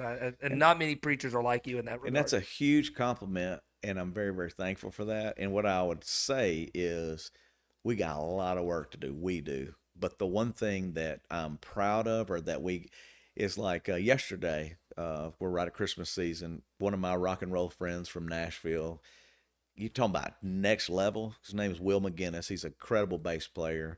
Him and his wife decided to move to Haiti. Okay. Wow. And have been living in Haiti. Even when those other people were killed recently, these are American Nashville rock stars living in Haiti, taking care of kids and families. And we raised $23,000 yesterday in one day to help them out. Yeah. That's where it's at. Like I won't take any money from me, like when we're raising money, but I unapologetically go like, hey man, dig deep a little bit, y'all. Like, we're pretty blessed. We live in America. There's a lot of things that we have problems in Shreveport Bossier that we invest in and try to change and do whatever. But then when you look at the other side, the biblical side of it, and this is to me the ultimate Jesus guy is Bono. Like, now I'm a rock and roll guy. He cusses way too much like I do. I get it. But he also understands the importance of Jesus is found in the overlooked, the broken, the forgotten, the neglected, the down and outs. That is where our Savior is. It is not in the nice houses with the nice cars and it's just not. And so And what I love about Bono always says, he's like, look, man, he said, I'm a rock star, so you can hate me or not. So in other words, I'm not professing to be a preacher, dude. I'm rich. I have nice houses. I'm going to do what I got to do. But on the other side of it, as a preacher or as a pastor or as a church, that's why having the new building was a blessing and a curse. I'm thankful for it, but I don't want anybody ever to think that when we get a new place to meet, we hadn't had one in 17 years, but now we have a home. Yeah. It's a cool thing, but at the same time, it can never be the thing. It's like, dude, there's so many more things that have to be the thing. So the problems have to be solved, whether that's homeless problem, whether that's food insecurity problems, like in our local schools, that kids are going hungry every weekend. It's jacked up. So we commit to fixing that, solve the problem. Take up the money, make the backpacks, get them to the teachers, that a kid would have no present at Christmas this year, whether it's Roy's kids or police, the unions that we help with, Operation Santa Claus. We have to, when they call, we're like, solve the problem, bro. Wow. Like, be a part, like, don't just, man, I'm praying for you, brother. That's all, I'm like, whatever, man. Come on, dude. Like, shut up. Let's do something. Let's try. And you can't solve everything, but all of us can do something. So it's kind of in our area, and especially if you have the name of Jesus, it's like, come on, bro. Like, let's do something. So what's cool to me is when the schools call or first responders call or whatever, and you're like, hey, we're going to help. Like, but one of the coolest things for me is partnering, like you got Hargrove, like Johnson's Furniture. I'm proud to say we've been able to change the furniture out in, 7 of the 9 fire stations in Bossier because their couches were old, their beds were hard, and I'm like, that's bull, man. We got to do it. And then I'm calling Zach, who's a young business owner, cool. And I'm like, bro, we got to do something. And you go look at his social media, we post it, we share those stories. Why? Because it's like, dude, this is a way to solve the problem. And people would go, well, our tax dollar should be done. Man, I ain't got time for all that. Like, there's certain things that the truth is, yeah, there's systems that should be working, but when they're not, let's don't complain about the system. Let's just fix it. Let's just go in there, put a little energy and a little effort into it. Let's try to make something better, solve the problem, and then walk on. And then when they're sleeping better and they roll up on you, first responder, police officer, whatever, doctor, nurse. I mean, I'm a chaplain for the fire department. Yesterday, we had a tragic, or this weekend, 1-month-old passes away. Everybody is in your own world, in your own kind of, man, I'm just in my place. The one thing that job does for me, it pushes you to the nasty, to the ugly, to the dirty, to the most dark places in our world. And then you realize in order to be light has its most effectiveness in darkness. Yeah. So we all run away from that. Like, we have this vibe of like, dude, I don't want to hear that. I don't want to know that. So true. When the truth is like, dude, you bring what needs to be brought in that circumstance. So silly as it is, Little Debbie's yesterday could brighten up the nurse's station. I'm like walking in and going, you have the same personality, Jay. You do. You can walk in and you can go like, man, I'm here. And that's a gift. That's a God-given gift to go, dude, I got you, man. I'm here. I'm going to help your wedding. I'm going to help your event. That's a God-given gift. And when you can come in and bring that to dark places, there's something like, man, this is a cool thing for me. That's why you do it. Yeah, you go, okay, I get it. And then it's like we go home and it's still tough. You're not superhuman. There's nobody. You're like, but, and I do it for a little bit. Those doctors, those nurses, that's like all these other people that are servants, teachers. Come on, bro. They're giving it a lot, So what can we do? Throw them a little love, man. Help them out. I love it. Thank you. Do some good. Yeah. You can get in do good stores, so you can have a whole other thing. I launched a whole other retail establishment since my retail. Did you? Yeah, it's been in the boardwalk since 2012. Yeah, of course. I always see it. I always knew there was a connection, but we'd never talked about it. I didn't know what that was. We launched that when I got back from Africa one time, but that's another podcast for another time. Man. We can do a whole do good store podcast. Hey, for sure. Now, there's a couple more before we go. I know you got a busy day, and it's Christmas. Obviously, we're here on Christmas Day. Ain't nobody listening. Unless you're just, you got the kids, you got them put away. The kids are in the room playing with their stuff. Find out what this nuts has to say, right? Man, I just appreciate you opening up. I think that's the whole point of the Shreveportant podcast, and so far every guest we've had has been incredible in that they're willing to go there, and so I just appreciate you doing that. If you can, 17 years later, if you would have told the Justin Haigler 17 years ago of all of the successes of the Simple Church all the way into 2025, do you think he would believe you? No, no, because I think people always ask like, what I think would happen. I think you're just risking it. You're going for it. Yeah. And then you go, man, I hope something works. But then when you look back, you realize it's never about one guy. It's never about me. It's about a team of people that are able to catch the vision of something different. And so you have to be able to cast that vision. People have to catch that vision, and then they have to believe in that vision. Yeah. And that's the one thing that's cool to me is it's not like if I'm dead and gone tomorrow, I pray that continues on with that group of people. Like it's not just like, oh, it's just him, it's his personality. There's always some truth to a leader has personality and that impacts certain things. But bigger than that is like what it's about. Like it's about loving God, loving people, solving problems. It really is not just a empty slogan. It's like, is it happening? Yeah. And then when those people do that, you begin to go, all right, people are catching it. I'll give you another one, like Ellis Pottery. Derek Ellis is a young owner. I mean, his family grew up, he owns it. I can call Derek today, and Derek has the vision. If I go, hey, Derek, we need to do this, he's like, let's roll. He never gets the credit. He don't ask for the credit. We're not posting something. I could do it with Zach Johnson, Johnson's Furniture. Yeah. These businesses, like for our city or for our community or for our people, there are a lot of people that go, dude, this is my home. This is my town. I wouldn't think then about what it looks like now because all these great people have come together to pull that off. You know, like a Paul Reeser who owned a lot of the Sonics in town. I mean, and Paul's a great the friend. Sonic guy. Yeah, He's you know Paul. So we'll put him on here. He's one of my good friends. Eddie Faith, who owns Shreveport Communications, another great company. Well, listen, you're the master of the segue because you I think you probably could tell where I was going next, but I was going to ask you because I'm always impressed at the show of the Simple Church and the production, and it's so next level. And obviously, you can't do it alone, and you have just an amazing team around you. Do you have maybe volunteers or staff, people from day one? How many do you still have now? Oh, a lot of them. Yeah. There was 80 people that started it, and I'd probably say 95% are still there. If they've gone, it's because they moved. Yeah, right. That's why Frisco campus started. We had one of our original guys that moved to Frisco. He's like, man, let me do it over here. Or, well, I think, and you touched on it for sure. I think Simple Church is so different, and that's a good thing. It's so unique, and it couldn't work if you didn't have that crew behind you that also intimately believed in the vision and trusted it. And I gotta imagine in the very beginning, it was a tough sell at first. Were you nervous in the very beginning? See, a lot of these people were, it's like if you grew up together. So like a lot of these kids behind the scenes are now adults, but they were with us on the road.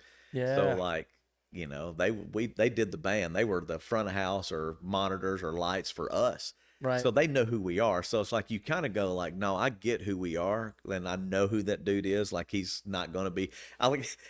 Shady people it kind of comes and goes. If you're shady, it kind of shows itself out if you play yourself out. But when you've been the same guy for now my whole life, everybody's like, oh yeah, that's that same dude. Like right.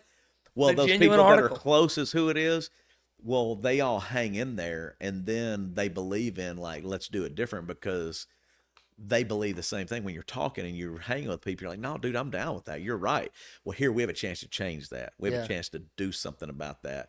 Then they put their heart and their soul into it. So it's more than one guy, me. It's like on that part of it, there's a team of people that go, hey, let's have that vision. Now, the other part of it is I like to have fun.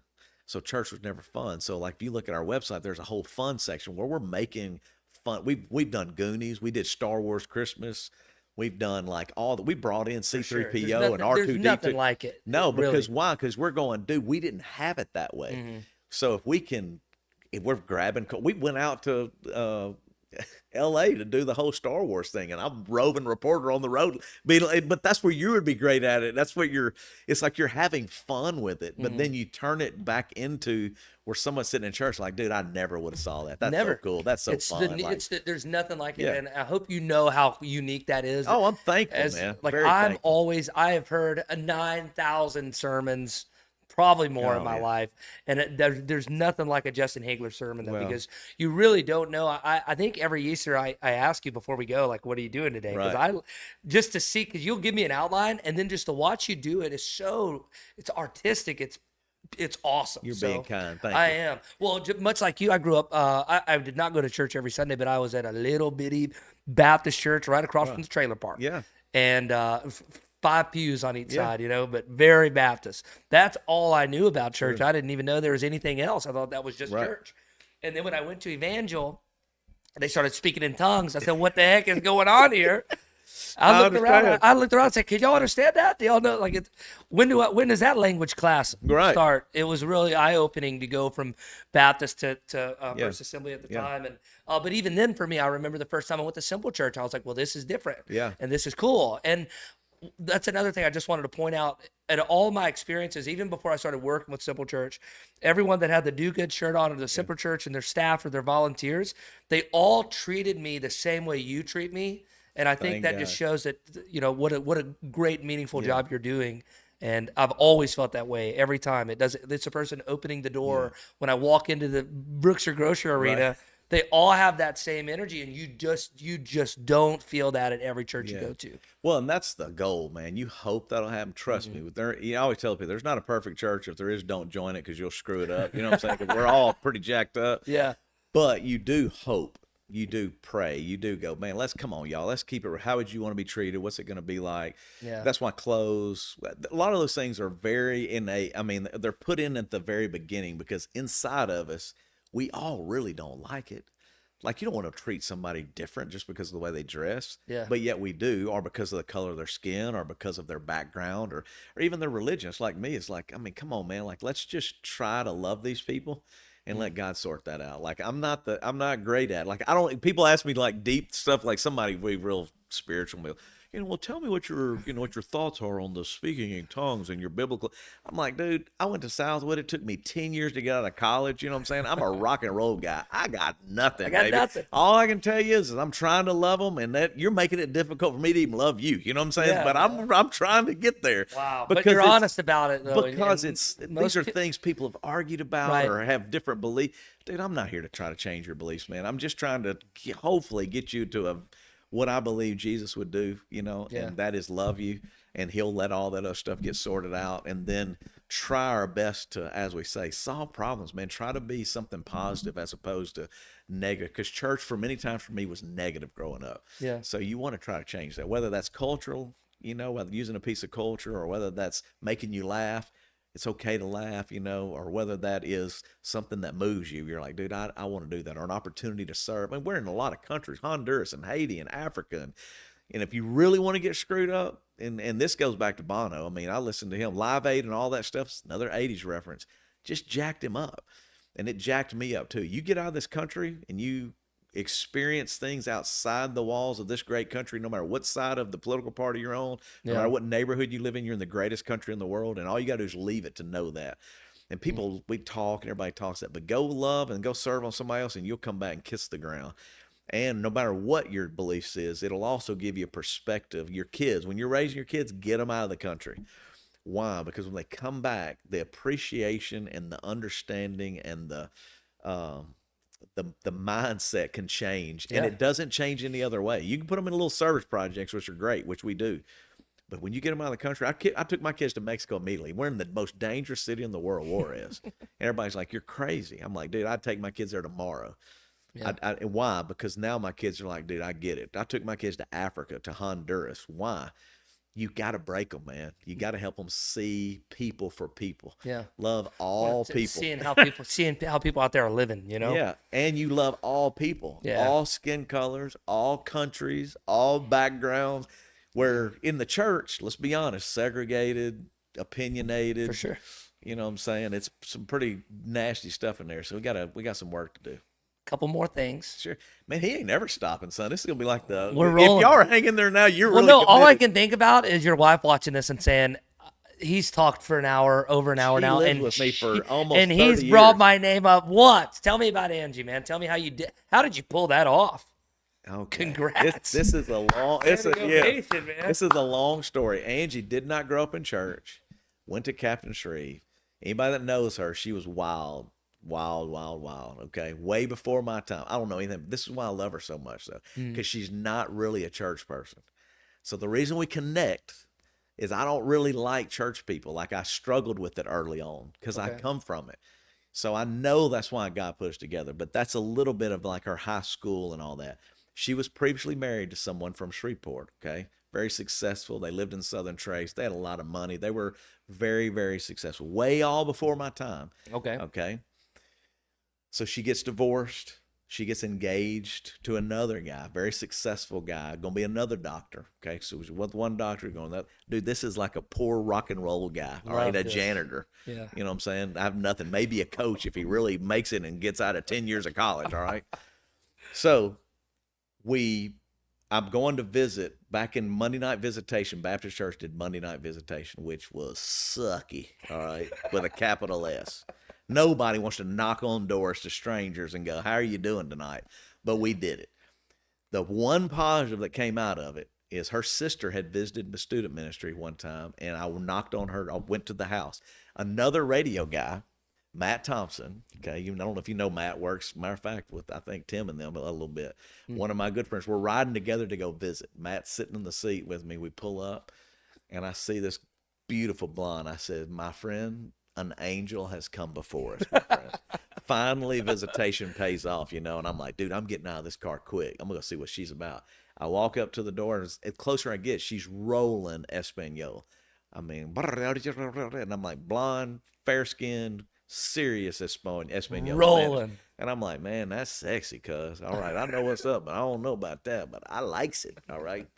So then I said, hey, is Rebecca here? And she's like, hey, Rebecca's my sister. Let me go get her, whatever it is. We meet Rebecca, we go on. But that's it. Okay. Get back in the car. 2 years pass. 2 years pass.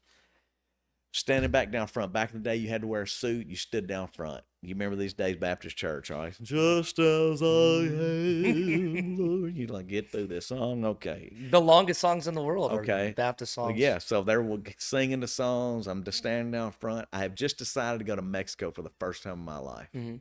I'm taking a group of kids. I've never been out of the country. I don't have translators. I can't make this up.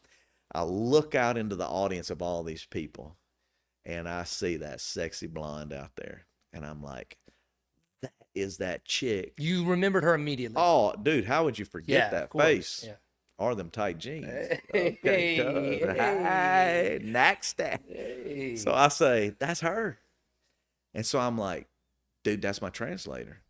So I make a beeline to her when the service is over. Now, I forgot one thing. When she looked at me, she winked. There you go. I said, oh, she likes Big Papa. Son. Yeah. So here I come. I come Little all the way thigh. over there. She's with her fiance, though. Oh. She nasty, cuz. I'm like, what you doing? Like, you dirty, girl. What you doing? You supposed to be engaged to somebody. She'll kill me for this, by the way. So anyway, so she said, I said, hey, you're a girl, you're that girl that speaks Spanish, don't you? She said, yeah, I do, or whatever. Well, I played softball, baseball guy, with her brother. I mean, with her fiance's brother. And I'm like, hey, dude, why don't y'all go to Mexico with me? Yeah. Like, dude, I could use you, man. Let's go to Mexico, be Tell translators. him he can stay home, though. He No, I doesn't have told to him, I go. was like, dude, I was legit at that point. Like, Yeah. come on, bro. Like, I could use you. I'd take anybody, but I really need her to translate. Mm-hmm. Immediately, she's like, that would be my dream. He looks and says, why would I do that? And I remember her looking at him, and I thought, it's on. Something ain't right. They ain't G-hawing. She's already kind of winked. I know what's going on, but Yeah. something ain't right. So she comes, she said, hey, I'll try to help you. So we kind of fast forward. We have a class that we're going to take to go to Mexico. She says, hey, I need to talk to somebody about what's going on in my life. I said, not me. I'm dirty. I just ain't that dirty. I'm like, man, you better go talk to somebody because I'll manipulate the heck out of that. So I'm like, no, you go do what you got to do. Okay. So I set her up. She talks to somebody else. Our album, we had just recorded our first album. We had come from Jacksonville, Florida. Ronnie Cates from Petra produced the album. So Petra was a big rock band at the time. Ronnie's played bass for them. Shreveport guy, by the way, another Shreveport guy. Shreveport. I'm telling They're you. everywhere. Yeah, but Petra went worldwide. They were Okay. major successful. Ronnie does it in Florida. We come back. I say, hey, you want to listen to my album? Every guy's going to pimp his product. I'm like, hey, man, check out this product. She takes it. She goes off, breaks up with him, Wow. listens to the CD. She's like, I knew, and this is where I go back to songwriting.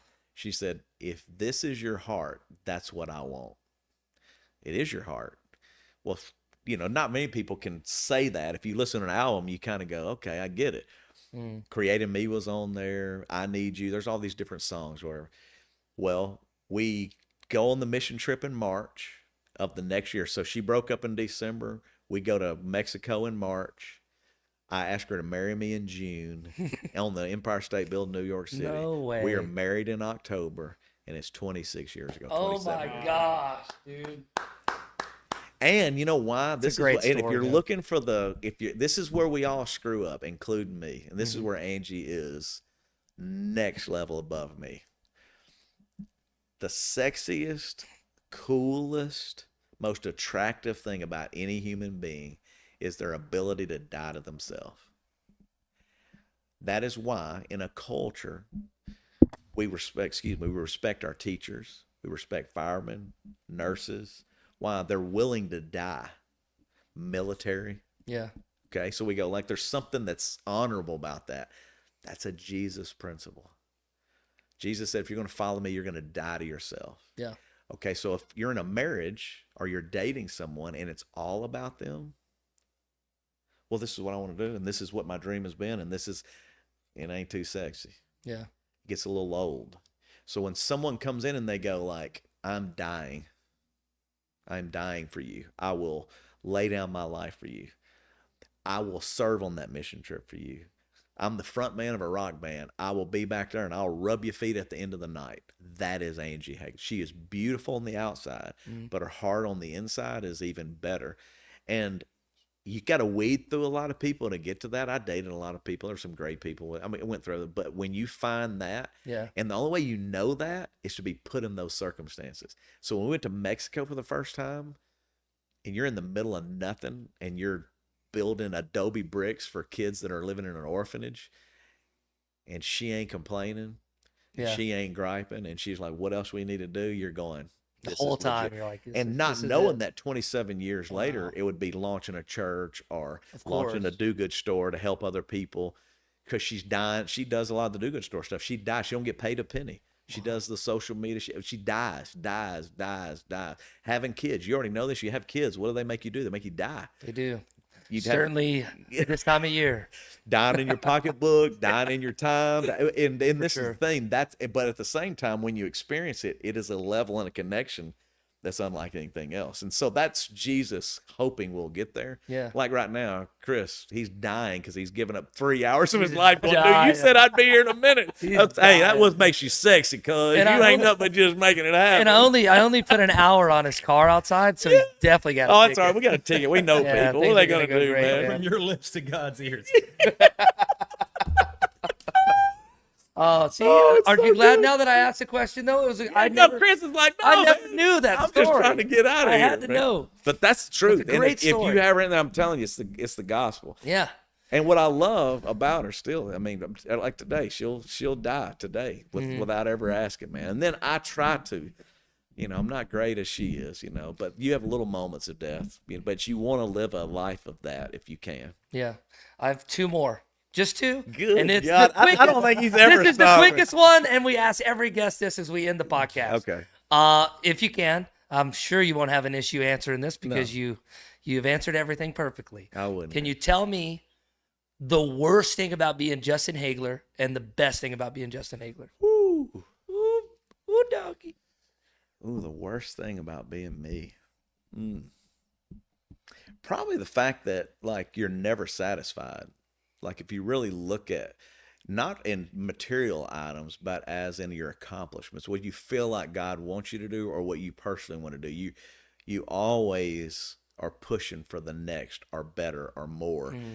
And so when you live in that, you have to learn to accept the last project, the last album, the last sermon, the last podcast, whatever. It's like, hey, I gave them my best today, which that's a battle, because if you don't always believe that. You don't always know that, but you're human. You can only do what you can do. So that's probably the negative. The positive part is that I've really been so blessed by so many relationships. Like when I really sit here now, I'm like going, how cool is it that God put me and you together for this today? Like what a great way to spend the day.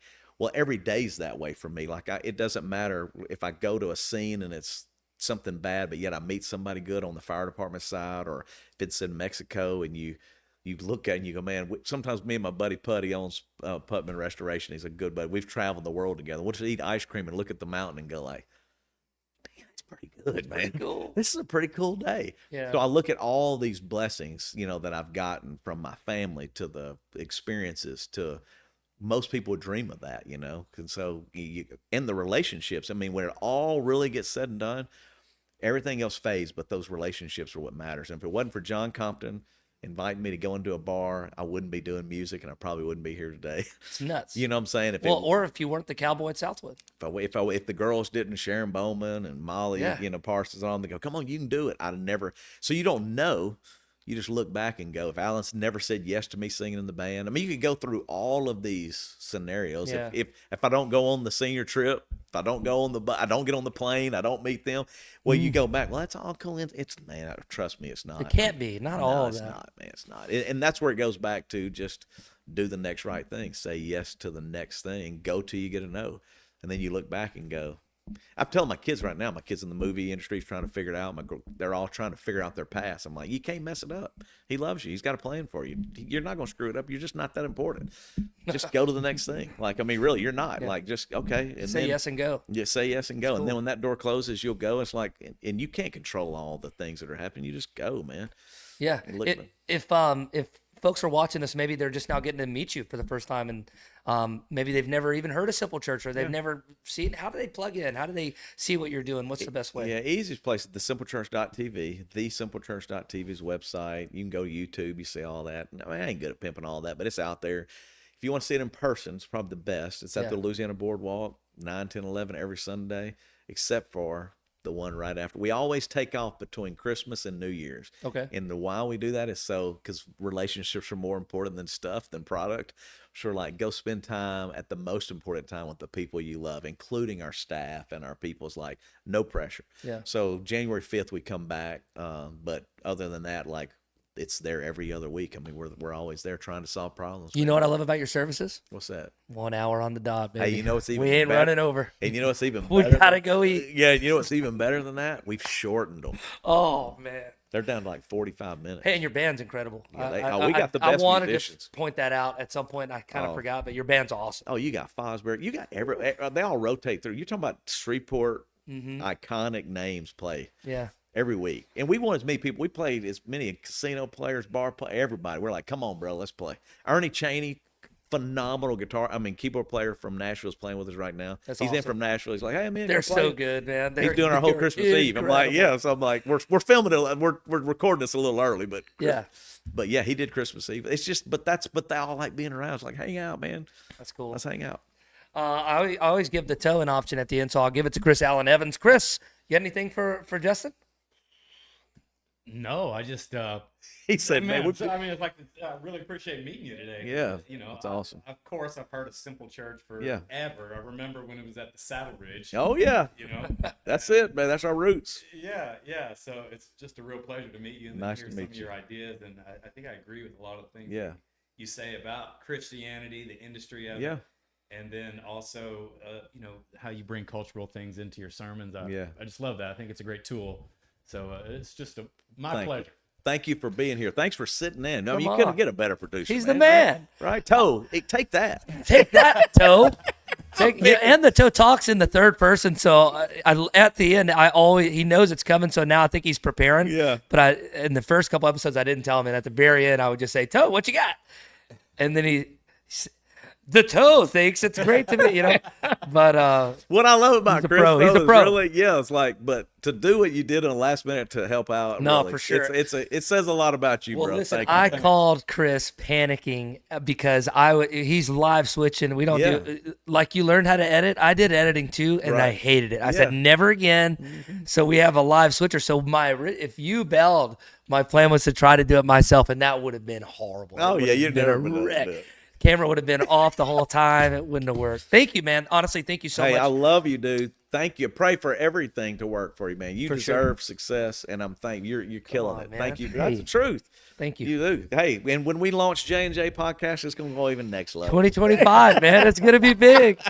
Justin Haigler, The Simple Church, beyond Shreveportant. If he's not Shreveportant, no one is. And, of course, we are back with the next episode of the Shreveportant podcast. It'll be next Thursday. But once again, as we go to that high shot, a big thank you to my friend Justin Haigler. Thank you, Simple baby. Church. Come on, baby. Peace. That's what we like to say. Come on, man. Hey.